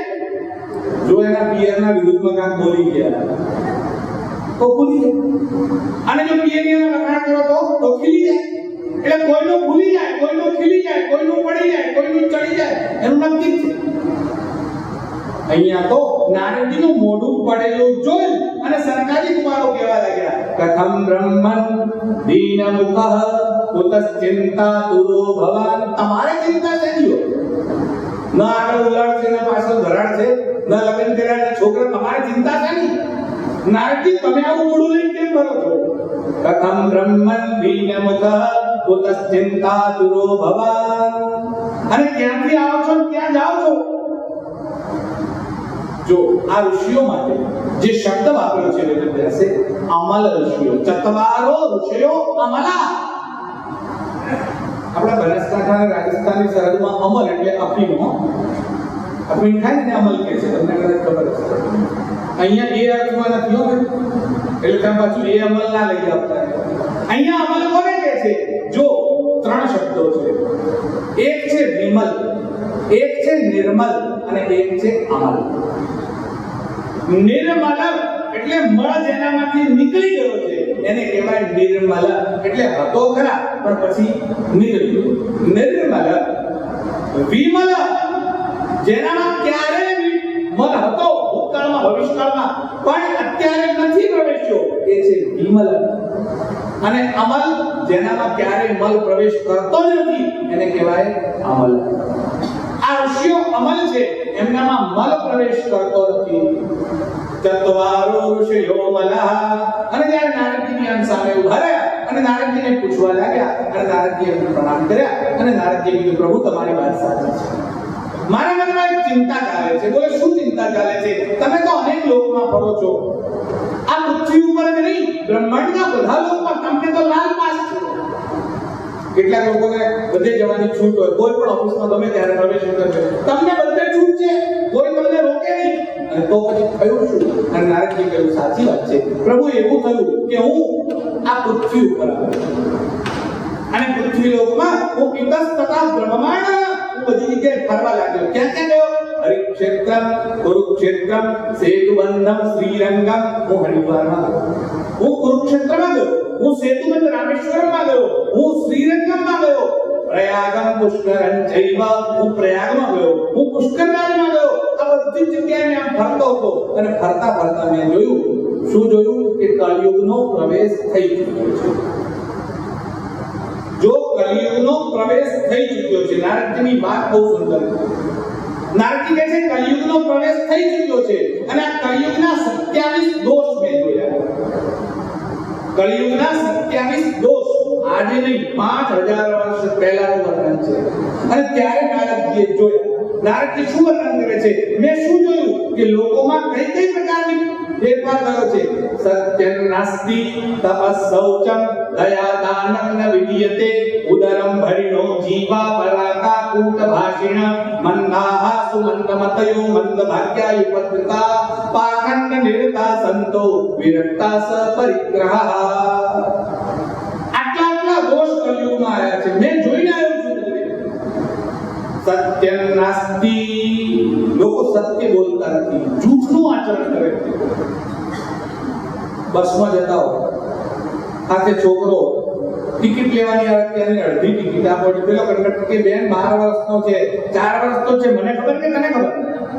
12 વર્ષના છોકરાની અડધી ટિકિટ લેવા માટે લોકો બોલે. સત્યમ નાસ્તિ. એકવાર એક મસ્જિદમાં બધા લોકો ભેગા થઈને નમાઝ પઢતા. નમાઝનો સમય થયો અને તમે બધા જોતા હશો, બધા ટાંગા ઊંચા કરે, નીચા કરે, ઊંધા થાય, આમાં થાય અને આમ નમાઝ પડે.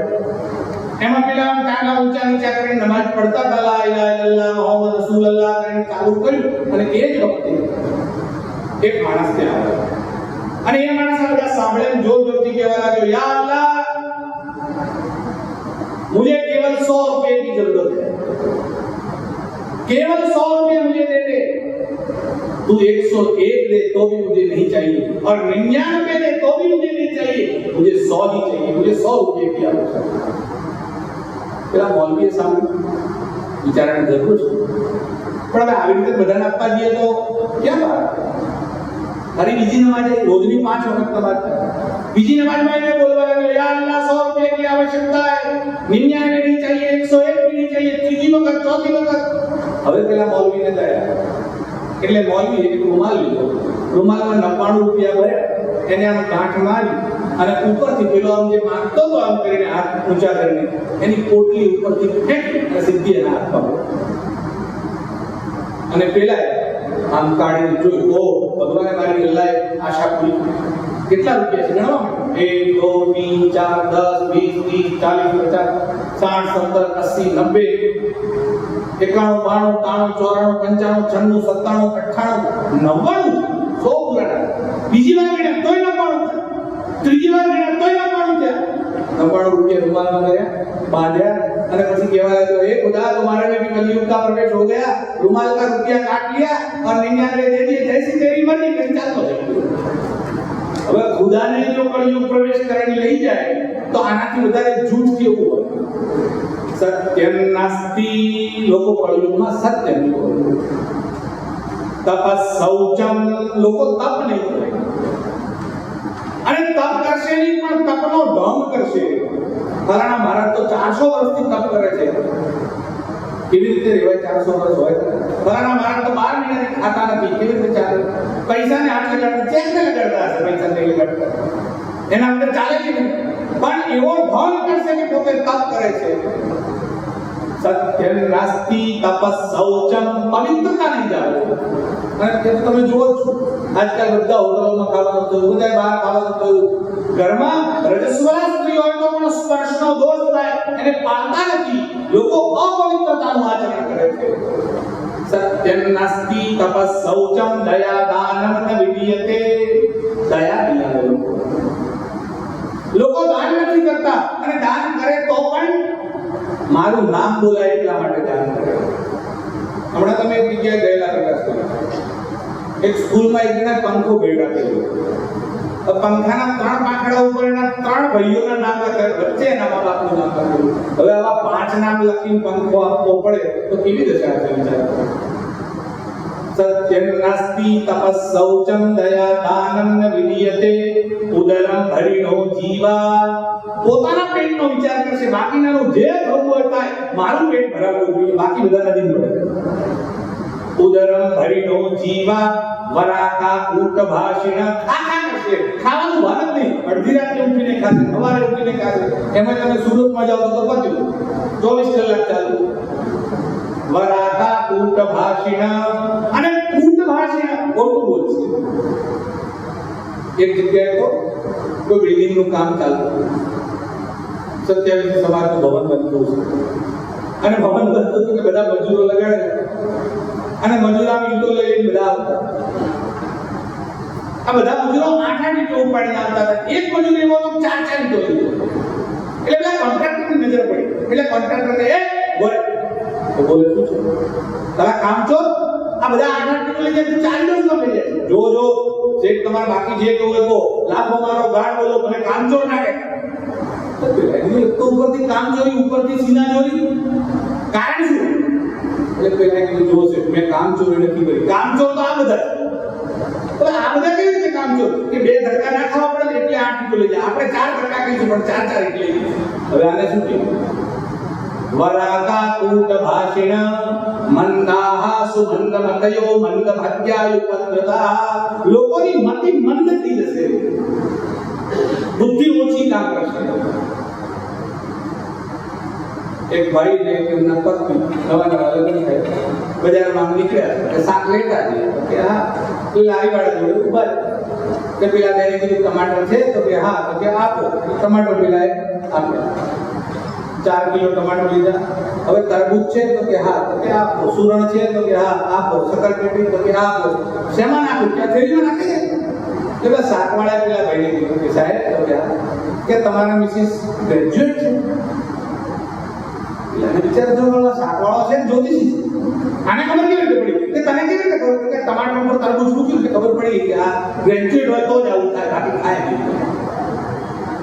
મંદાહા સુમંદ મતયો મંદ ભાગ્યાયુપદ્રતા પાખંડ નિરતા સંતો. સંતો કળિયુગમાં પાખંડ કરશે. હવે તો બધા સંત શિરોમણી નથી, સ્ટંટ શિરોમણી છે. મોટા મોટા સ્ટંટ કરવાના, એમાંથી ઘણા બધા તો હવે જેલમાં છે અને બાકીના રહ્યા છે ધીરે ધીરે જઈ રહ્યા છે, એટલે ચિંતા કરવાની જરૂર નથી. પણ લોકો સંતને સંત, તમે સંત કોને સમજો છો? આપણે ગમે તે ભગવું કપડું બાળીએ એટલે સંત, દાઢી વધારીએ એટલે સંત, માળા પહેરીએ એટલે સંત. એ સંત નથી. જેને બીજાનું દુઃખ જોઈને જેનું હૃદય પીગળે છે એનું નામ સંત છે. બીજાનું કષ્ટ જોઈને જેને કષ્ટ થાય છે એ સંત છે. જેના નયન રસાળ છે, જેનું હૃદય વિશાળ છે એનું નામ સંત છે. કે હમણાં સંતની વ્યાખ્યા નથી કરતા. મારે તો એવું કહેવું છે કે પાખંડ નિરતા સંતો. 5000 વર્ષ પહેલા વેદવ્યાસે લખ્યું કે કળિયુગમાં સંતો પાખંડ કરશે. પાખંડ કોને કહેવાય ભાઈ? પાપસ્ય ખંડાની ઇતિ પાખંડઃ. પાપના ખંડ ખંડ ટુકડા ટુકડા કરીને પાપ કરે એને કહેવાય પાખંડ. પાખંડ નિરતા સંતો વિરક્તાસ પરિગ્રહઃ. પોતે વિરક્ત છે, મારા તો વૈરાગી છે, એવું ઢોંગ કરશે. મારા તો ક્યારે પૈસાને અડતા જ નથી, મારા તો ક્યારે કોઈના ઘરે જતા જ નથી, મારા કોઈ વસ્તુ ખાતા જ નથી. આ બધો પાખંડ ઉભો થશે અને વિરક્ત હોવાનો ઢોંગ કરશે. પાખંડ નિરતા સંતો વિરક્તાસ પરિગ્રહઃ કામિન્ય કેશશૂલિન્ય. આ સ્ત્રીઓ પોતાનું શરીર વેચીને ધન કમાશે. હવે આ વેદવ્યાસે ક્યારે લખ્યું? 5000 વર્ષ પહેલાનો વિચાર કરો. કામિન્ય કેશશૂલિન્ય. અરે સ્ત્રીઓ પોતાના વાળ કપાઈ નાખશે. કામિન્ય કેશશૂલિન્ય. અરે એનાથી આગળ લખે છે અટ્ટશૂલા જનપદાઃ શિવશૂલાથી જાતયઃ. લોકો અનાજ વેચશે. અનાજ વેચશે એટલે આપણા ત્યાં સૂકું અનાજ વેચવાની છૂટ, પણ રાધેલું અનાજ કોઈ વેચતું નહીં. એટલે તમે કોઈ પણ ગામમાં જાઓ અને જમવાનું હોય તો મંદિરમાં જાઓ, ભંડારો ચાલતો હોય, જે આવે એ જમે, જેને કઈ દક્ષિણા મૂકવી હોય તો મૂકે, ના મૂકવી હોય તો કાંઈ, જમવાનું ફ્રી. અને હવે આ વેદવ્યાસે જેની ના પાડી એ ધંધા કરશે એ લોકો જ કમાશે. એટલે વેદવ્યાસે ત્યારે કહ્યું કે આ જ લોકો કમાશે. અટ્ટશૂલા, જે લોકો અનાજ વેચશે એટલે હોટલો ચલાવશે એ લોકો કમાશે. એટલે અનાજ પકવે છે ખેડૂત નહીં કમાય, પણ હોટલ ચલાવશે તો એ કમાશે. અટ્ટશૂલા જનપદાઃ શિવશૂલાથી જાતયઃ. શિવશૂલા એટલે જ્ઞાન વેચશે. જ્ઞાન વેચશે એટલે શું? પોથીઓ છાપી છાપીને પુસ્તકો વેચશે. વેદના પુસ્તક વેચશે, પુરાણના પુસ્તક એ કમાશે. વેદ ભણશે બ્રાહ્મણ નહીં કમાય. જેને વેદ ભણવા જાય તો એની કોઈ કિંમત નહીં, અને વેદ છાપીને વેચશે પ્રેસ વાળો એ કમાશે. અટ્ટશૂલા જનપદાઃ શિવશૂલાથી જાતયઃ. હજુ આગળ લખે છે અવનીયમનૈરુદ્ધા. ભવિષ્યમાં આ જે આશ્રમો છે અને મંદિરો છે એને યમન લોકો તોડી નાખશે. મુસલમાનોએ આજથી 1000 વર્ષ પહેલા શરૂઆત કરી. આ વેદવ્યાસે તો 5000 વર્ષ પહેલા લખ્યું કે યમનો આવશે અને મંદિરોને તોડશે. અવનીયમનૈરુદ્ધા. આ યમન લોકો તોડી નાખશે અને આશ્રમોને તોડ્યા પછી એ પોતાના ધર્મસ્થળ બનાવશે. આ વેદવ્યાસની આગાહી છે. આ બધા કલીના દોષ જોયા અને કલીના દોષ જોઈને મારા મનમાં ખૂબ વ્યથા થઈ અને હું ત્યાંથી ફરવા લાગ્યો અને બધી જગ્યાએ જોયું. શું જોયું? કારિતા કણલોભેન કથા સારસ્તતો ગતઃ.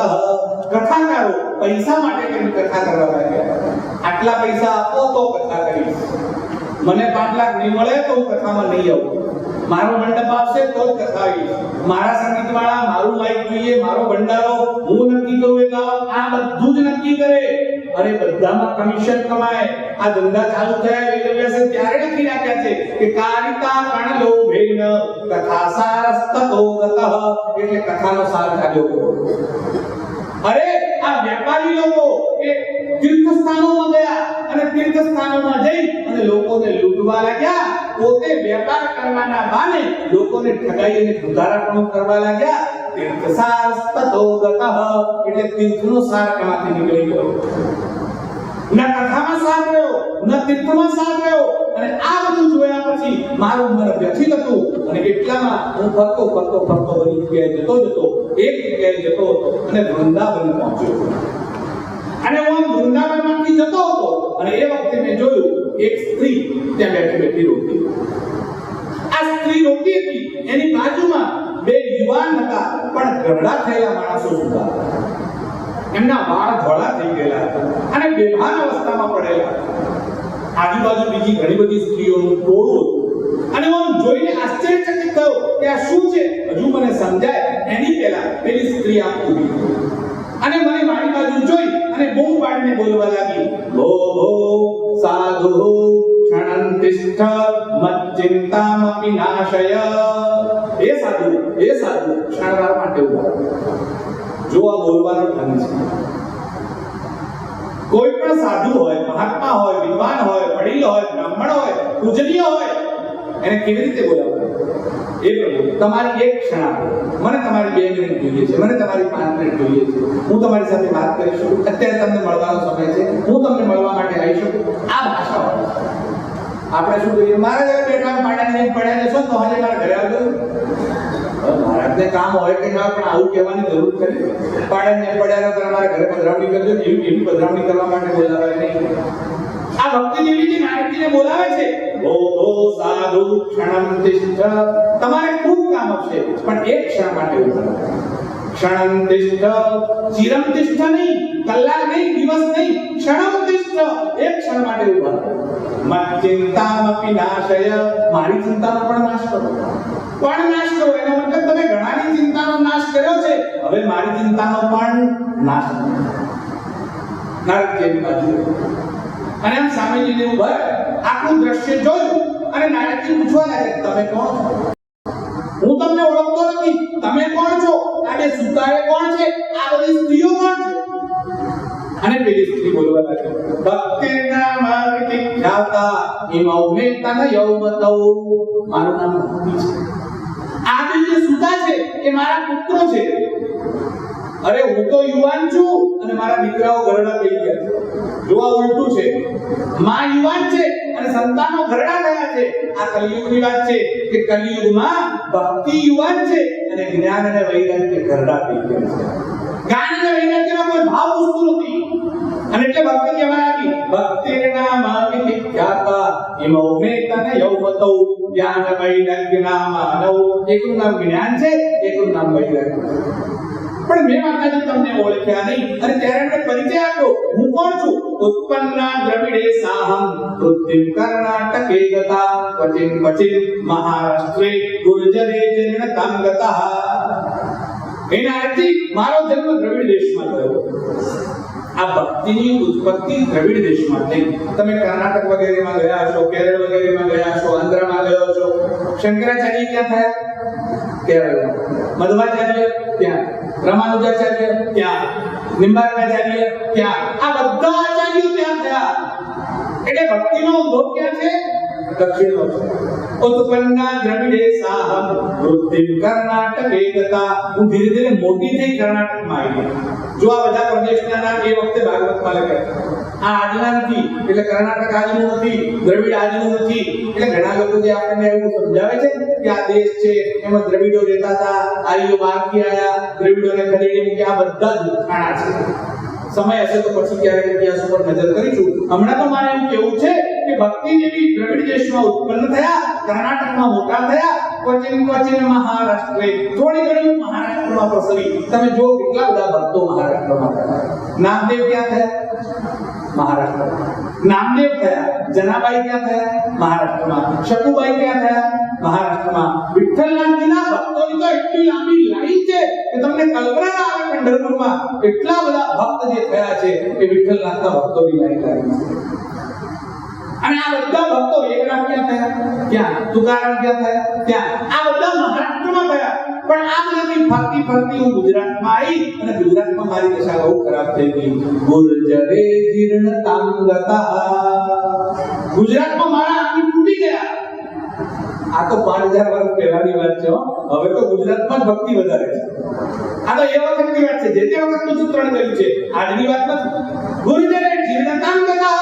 ગુજરાતમાં મારી દશા બહુ ખરાબ થઈ ગઈ. પછી હું ત્યાંથી નીકળી અને ફરતી ફરતી હું વૃંદાવનમાં પહોંચી અને યમુનાનું દર્શન થયું. અને ત્યાં વૃંદાવનમાં આવતા જ પુનઃપ્રાપ્યમ યૌવનમ ચ, મારું યુવાની પાછી મને મળી.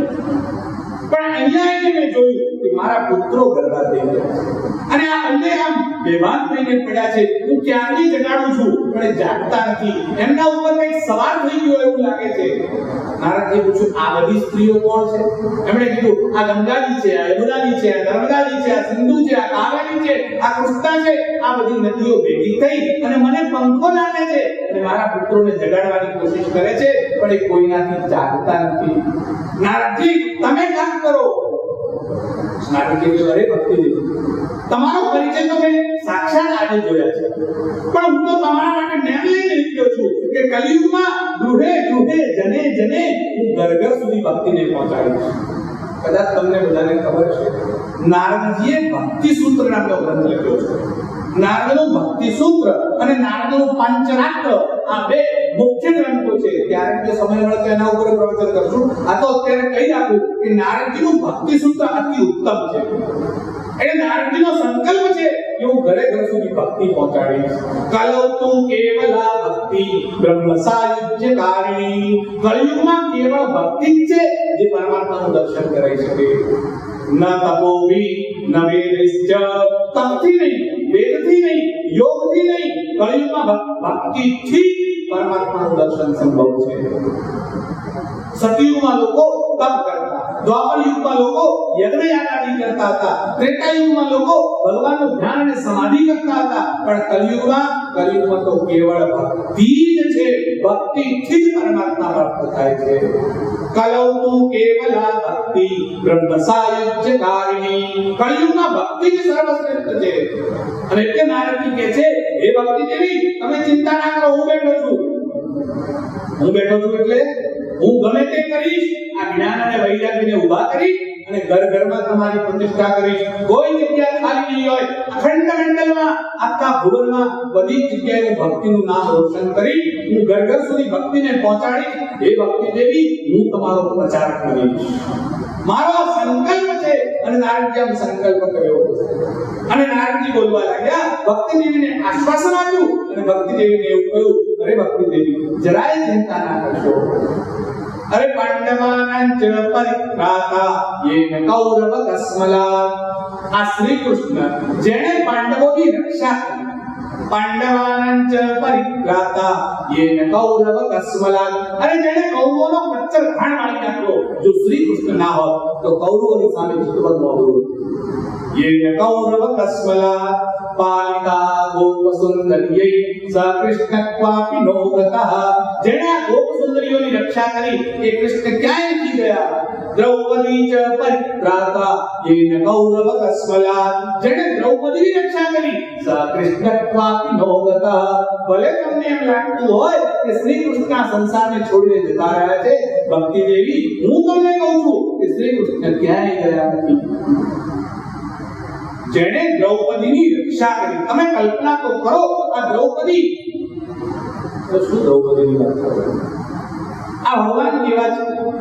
દ્રૌપદી એકવાર આમ બેઠા અને બેઠા બેઠા ભગવાન શ્રી કૃષ્ણ સાથે વાતો કરતા હતા. એ જ વખતે શ્રી કૃષ્ણ શેરડી લઈ અને છોલતા હતા અને જેવું આમ શેરડી છોલવા ગયા એની એક પાસ લાગી અને શ્રી કૃષ્ણના હાથમાંથી રુધિર આમ લોહી નીકળ્યું અને આમ રક્તની ધારા થઈ અને બધી પટરાણીઓ સામે ઊભી.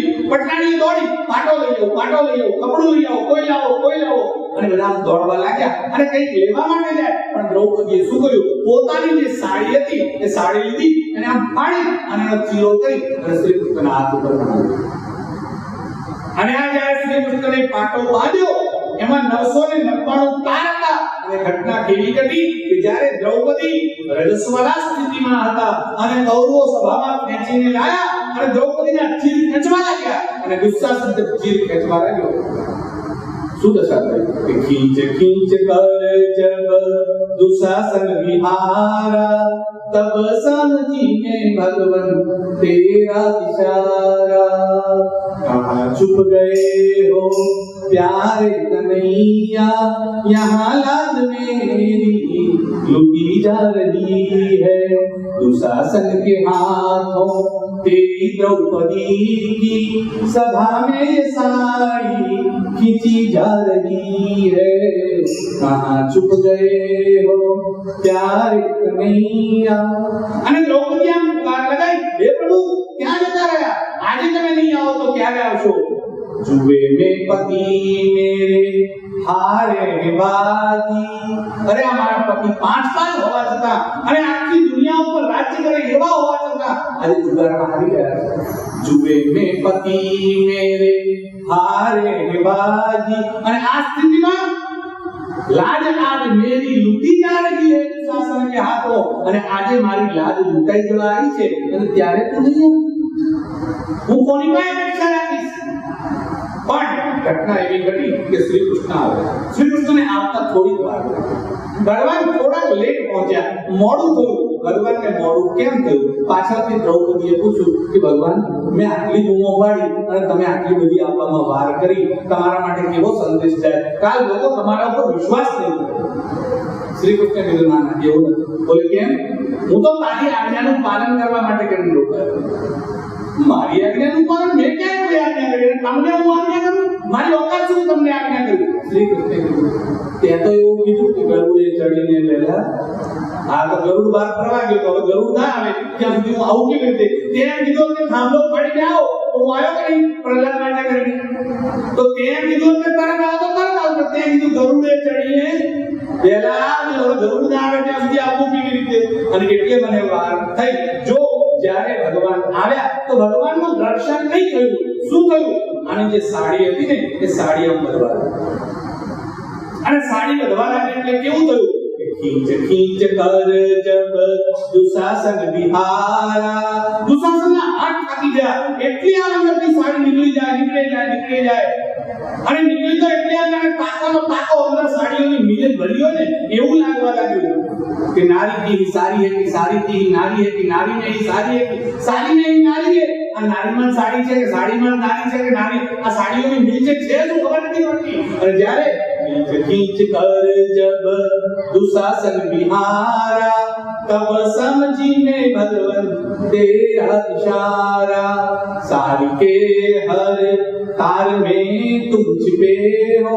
આ સાડીના એક એક તારમાં શ્રી કૃષ્ણ સમાયેલો છે. એ મને પાછળથી ખબર પડી કે આ સાડીના તાર આમને આમ નહોતા વધતા. અરે પ્રભુ તું એમાં સમાયેલો હતો. ભગવાન જડમાં છે, ચેતનમાં છે. કોઈ વસ્તુ એવી નથી જેમાં પરમાત્મા ના હોય. અરે ભગવાનનો ક્યારેક ઋષિનો અવતાર થાય, ક્યારેક કાચબાનો થાય, ક્યારેક માછલાનો થાય. આજે ભગવાનનો સાડીના રૂપમાં અવતાર થયો. જળના રૂપમાં પણ પરમાત્મા આવે છે. અને શ્રી કૃષ્ણે જેની રક્ષા કરી. દ્રૌપદીશ્ચ પરિત્રાતા યેન કૌરવ કસ્મલા. હે ભક્તિ દેવી, એ કૃષ્ણ ક્યાંય નથી ગયા કે તારી રક્ષા માટે આવશે. દ્રૌપદી પ્રભુ એક કામ કરો, નારદજી તમે અમારા દીકરાઓ છે આને જગાડો તો મને કાંઈક કળ આવશે. નારદજી ગયા અને વેદાંત ઘોષિષ્ઠ ગીતા પાઠમ મુહુર્મુહુ એના હાથ પકડી જોર જોરથી ભણાવવા લાગ્યા અને એના કાનમાં જઈને જોર જોરથી વેદ મંત્રનો ઘોષ કરવા લાગ્યા. જોર જોરથી ઉપનિષદ બોલવા લાગ્યા. વેદાંત ઘોષિષ્ઠ ગીતા પાઠમ મુહુર્મુહુ વારંવાર ભગવદ ગીતા સંભળાવવા લાગ્યા. પણ પેલા લોકો જાણે આળસ કરતા હોય, ઘડીકમાં આંખ ખોલે પાછા પડી જાય, પાછા આંખ ખોલે પાછા પડી જાય, કોઈ અસર થતી નથી. હવે નારદજીને આશ્ચર્ય થયું. આમને બેઠા કેવી રીતે કરવા? અને એટલામાં જ્યારે નારદજી આકાશ ભણી જોઈ અને પરમાત્માના મનથી યાદ કરવા લાગ્યા, એ જ વખતે આકાશમાંથી અવાજ આવ્યો અને આકાશવાણી થઈ, નારદજી તમે સત્કર્મ કરો અને સંતો તમને આદેશ કરશે અને તમારો સંતો સાથે સત્સંગ થશે ત્યારે આ જ્ઞાન અને વૈરાગ્ય ઉભા થશે. આકાશવાણી સમાપ્ત થઈ અને નારદજીને બીજું આશ્ચર્ય થયું. નારદજીએ કહ્યું, આ સત્કર્મ એટલે શું? આવું કરું છું એ કયું કર્મ છે? તો મારે હજી સત્કર્મ કરવાનો અને એક સંતો મળશે ત્યારે સંતો કોણ મળશે, ક્યાં મળશે, કેવી રીતે મળશે? પણ નારદજીએ પ્રતિજ્ઞા કરી, ભક્તિ દેવી આ આકાશવાણી સત્ય થશે, હું થોડી જ વારમાં પાછો આવું છું. એમ કહીને નારદજી ત્યાંથી નીકળ્યા, ભક્તિને દિલાસો આપ્યો. નારદજી બધે ફરવા લાગ્યા, અલગ અલગ સંતોના ત્યાં જવા લાગ્યા, ઋષિઓને મળવા લાગ્યા, પૂછવા લાગ્યા આ જ્ઞાન વૈરાગ્ય કેવી રીતે ઉભા થશે. કોઈએ કીધું હવે સંભવ નથી, આ થઈ ના શકે. કોઈએ કીધું બહુ લાંબો સમય લાગે, કોઈએ કીધું ફલાણો યજ્ઞ કરો. આમ ફરતા નારદજી બદ્રીનાથમાં પહોંચ્યા અને ત્યાં એમની મુલાકાત સનકાદિક કુમારો સાથે થઈ અને સનકાદિક કુમારોએ પૂછ્યું કે કથમ બ્રહ્મન દીનમુખઃ ઉતશ્ચિંતાતુરો ભવાન, શું ચિંતા છે? અને ત્યારે નારદજીએ કહ્યું કે મેં જ્યારે ભક્તિ દેવીને પૂછ્યું કે વદદેવી સમસ્તારમ સ્વસ્ય આત્મન કથા, હે દેવી સવિસ્તાર તમારી કથા કહો. અને ત્યારે એણે જે કથા કહી, બસ હું એટલા માટે આવ્યો છું કે આ ભક્તિ દેવી ફરીથી પુનર્જીવિત થાય, આ જ્ઞાન અને વૈરાગ્ય ફરીથી પુનર્જીવિત થાય એવો ઉપાય મને બતાવો. અને ત્યારે સનકાદિક કુમારોએ કહ્યું, તમે ભાગવતની કથા કરો તો ભક્તિ જ્ઞાન વૈરાગ્ય ઉભા થશે. જ્યારે સનકાદિક કુમારોએ આવો બોધ કર્યો એટલે નારદજીએ કહ્યું, ભાગવતની કથાથી થશે? સનકાદિક કુમારોએ કહ્યું, હા. નારદજીએ કહ્યું, પ્રભુ મને કાંઈક શંકા લાગે છે. બોલે કેમ? તો કે વેદ વેદાંત ઘોષિષ્ઠ, મેં વેદ ભણાયા, મેં વેદાંત બોલ્યું, મેં ગીતાના પાઠ કર્યા, તોય પેલા ઉભા ન થયા અને ભાગવતથી કેવી રીતે? વેદ મોટા કે ભાગવત મોટા? એ વાત સાચી છે નારદજી, શંકા બિલકુલ થાય. સનકાદિક કુમારોએ બહુ સરસ ઉત્તર આપ્યો છે. સનકાદિક કુમારો બોલે, નારદજી તમારી વાત સાચી છે, મોટા તો વેદ જ છે, પણ ભાગવતથી થશે ને વેદથી નહીં થાય. એનું કારણ શું? તો બહુ સરસ યુક્ત 3 ઉદાહરણ આપે છે. માની લો કે દૂધ છે તમારી પાસે, લીટર નહીં, 2 લીટર નહીં, 50-25 લીટર નહીં, 500-1000 લીટર નહીં, અરે આ દરિયો છે, એવડો મોટો દૂધનો દરિયો ભર્યો. તમારી પાસે દીવો કરવા માટે એક રૂની દિવેટ લઈને જાઓ અને દૂધના દરિયામાં પલાળો તો દીવો સળગે ખરા? ના. પણ એમાંથી 500 ગ્રામ દૂધ લો, એનું દહીં જમાવો, એમાંથી માખણ બનાવો, એમાંથી 1 ચમચી ઘી થાય અને એને જો દિવેટ ઉપર રેડો તો દીવો થાય કે ના થાય? બોલે થાય. તો દૂધનો દરિયો હોય તો દીવો ના થાય, પણ એ જ દૂધમાંથી 1 ચમચ કાઢેલું ઘી હોય, ઘી દૂધમાં છે પણ એને અલગ કરવું પડે. જ્યાં સુધી ઘી અલગ ન થાય ત્યાં સુધી દીવો થતો નથી. એમ વેદ વેદાંત તો દૂધનો દરિયો છે, ભાગવત એમાંથી કાઢેલું ઘી છે. એટલે નારદજી ભાગવતની કથાથી ઉભા થશે. બીજું ઉદાહરણ એક કોઈ વૃક્ષ છે, માની લો કે આંબાનું વૃક્ષ છે, આખો આંબામાં મીઠાશ ભરેલી હોય છે, ત્યારે તો કેરીમાં મીઠાશ આવે છે, પણ આખો આંબો તમે પકડીને છોલીને કાપીને ખાઓ તો મીઠાશ આવે ના આવે. પણ એ જ આંબામાંથી થયેલી કેરી એમાં મીઠાશ દેખાય છે. એમ આ વેદ વેદાંત તો વૃક્ષ છે અને ભાગવત એનું પાકેલું ફળ છે. એટલે આ ફળની મીઠાશ આવશે અને એનાથી જ્ઞાન વૈરાગ્ય ઉભા થશે. ત્રીજું ઉદાહરણ આપે છે, શેરડીમાં, આખી શેરડીમાં સાકર ભરેલી છે, ખાંડ ભરેલી છે, શેરડીમાંથી જ ગોળ બને છે, શેરડીમાંથી જ ખાંડ બને છે, પણ એ શેરડીમાં ખાંડની મીઠાશ આવતી નથી. પણ એ શેરડીનો રસ નીચોઈ અને ખાંડ અલગ લો એટલે તરત મીઠાશ આવે છે. આ જ ભેદ છે નારદજી. અને એટલે સનકાદિક કુમારે કહ્યું, સપ્તાહ વાચનં ગુરુ, 7 દિવસ સુધી ભાગવતની કથા. નારદજી કીધું, પ્રભુ ભાગવતની કથા કરશે કોણ, કરાવશે કોણ, કરવી કઈ જગ્યાએ? અને ત્યારે સનકાદિક કુમારે કહ્યું કે હરિદ્વાર સમીપેતુ. હરિદ્વાર તો હું બોલું છું. એમણે તો હરિદ્વાર શબ્દનો ઉપયોગ નથી કર્યો, એમણે કીધું છે ગંગાદ્વાર સમીપેતુ તટમાનંદ નામકમ. હરિદ્વારને ગંગાદ્વાર શબ્દનો ઉપયોગ કર્યો. જો વેદવ્યાસી ગંગાદ્વાર કેમ કહે છે તમને બધાને ખબર છે, તમે બધા લોકો હરિદ્વાર તો જઈ ગયા છો. એના બે નામ છે, એક છે હરદ્વાર અને એક છે હરિદ્વાર. એને હરદ્વાર કેમ કહે છે કે કેદારનાથ જવાનું દ્વાર ક્યાં છે, એટલે હર એટલે શંકર, શંકરને મળવા માટેનો રસ્તો ત્યાંથી ચાલુ થાય એટલે હરનું દ્વાર કેદારનાથનું દ્વાર છે.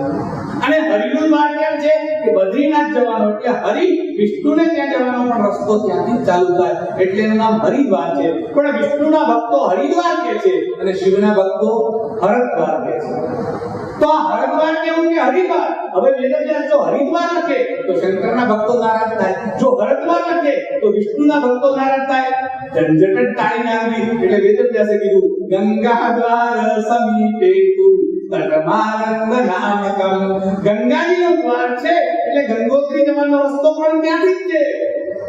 એટલે ગંગાજીનો જે દ્વાર છે એની બાજુમાં આનંદ નામનો તટ છે. એટલે આજે તમે જેને શુકતાલના નામથી ઓળખો છો એ જગ્યાને આનંદ તટ તરીકે ઓળખે છે. અને આનંદ નામના તટ ઉપર નારદજી તમે જાઓ, ભાગવતની કથાનું આયોજન કરો, અમે પણ ત્યાં આવશું અને ભક્તિ દેવી પણ ત્યાં આવશે. આ શંકરાદી કુમારોના કહેવાથી નારદજી ત્યાં ગયા, એક કથાનું આયોજન કર્યું અને બ્રહ્માંડમાં એટલે સ્વર્ગમાં, પાતાળમાં, પૃથ્વીલોકમાં બધી જગ્યાએ સમાચાર પહોંચ્યા અને બધાને આમંત્રણ આપવામાં આવ્યું. અને આ કથા નારદજી બેસાડી રહ્યા છે એવું સાંભળ્યું બધા લોકોને હર્ષ થયો. ભાગવત માટે કેમ દેવતાઓ આવ્યા નહીં, અસુરો પણ કથા સાંભળવા આવ્યા.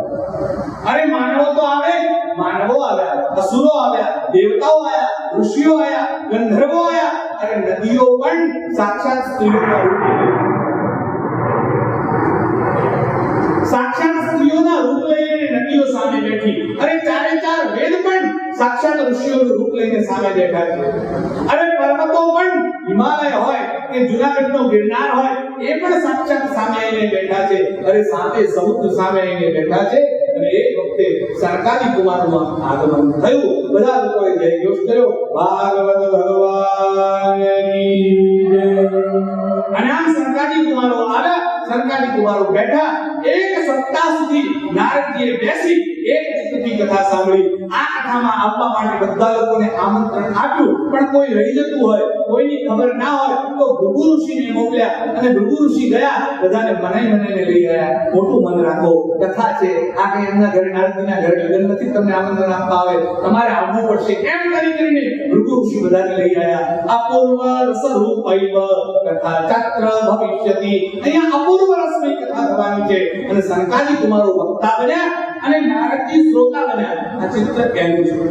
સંકાદી કુમારો વક્તા બન્યા અને નારદજી શ્રોતા બન્યા. અને ગંગાની બાજુમાં બેસી અને 7 દિવસની કથા થઈ. અને 7મા દિવસે ભક્તિ દેવી ખુદ પોતાના હાથમાં કડતાલ લઈ અને હરિ હરિ રાધે ગોવિંદ ગોપાલ માધવ રે, ગોપાલ માધવ રે, હરિ હરિ રાધે ગોવિંદ ગોપાલ માધવ રે, ગોપાલ માધવ રે, હરિ હરિ રાધે ગોવિંદ ગોપાલ માધવ રે, ગોપાલ માધવ રે, હરિ હરિ રાધે ગોવિંદ ગોપાલ માધવ રે, ગોપાલ માધવ રે.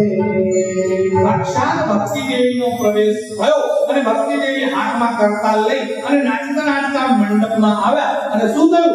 એમની બાજુમાં જ્ઞાન અને વૈરાગ્ય એકદમ સ્વસ્થ ચિત્તે ઉભા રહી અને એમની સાથે કીર્તન કરવા લાગ્યા.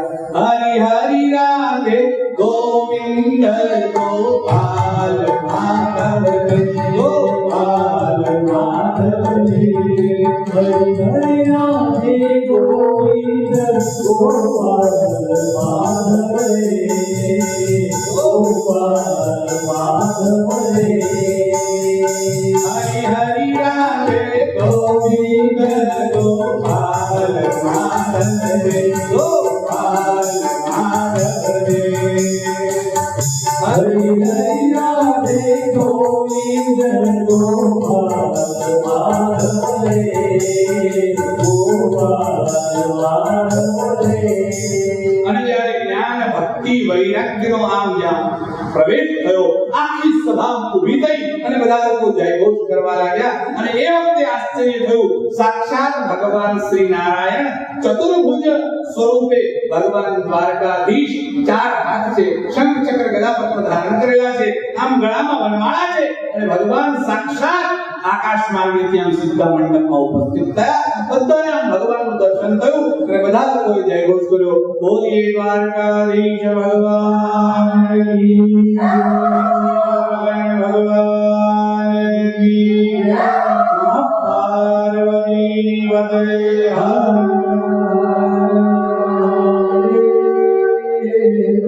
અને જ્યારે ભગવાનનું આમ સાક્ષાત દર્શન થયું, ભક્તિ દેવીને અતિ પ્રસન્નતા થઈ. નારદજી ઊભા થયા, સરકારી કુમારો ઊભા થયા, ભગવાનનું પૂજન કર્યું અને ભગવાનનો આશીર્વાદ માંગી અને નારદજીએ પ્રતિજ્ઞા કરી, હું ભક્તિની તમામ જગ્યાએ પ્રતિષ્ઠા કરી, ભગવાન તમે વરદાન આપો કે કલિયુગમાં જે માણસ ખરા મનથી ભક્તિ કરે તો ચોક્કસ એની મુક્તિ થાય જ છે.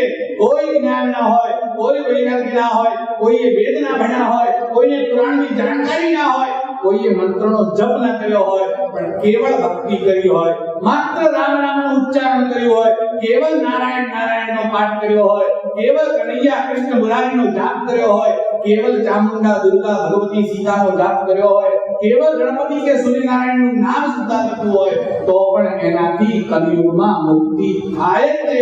કલિયુગમાં જો 3 દિવસ માણસ એક ચિત્તથી ભગવત સ્મરણ કરે તો એની મુક્તિ થાય જ છે.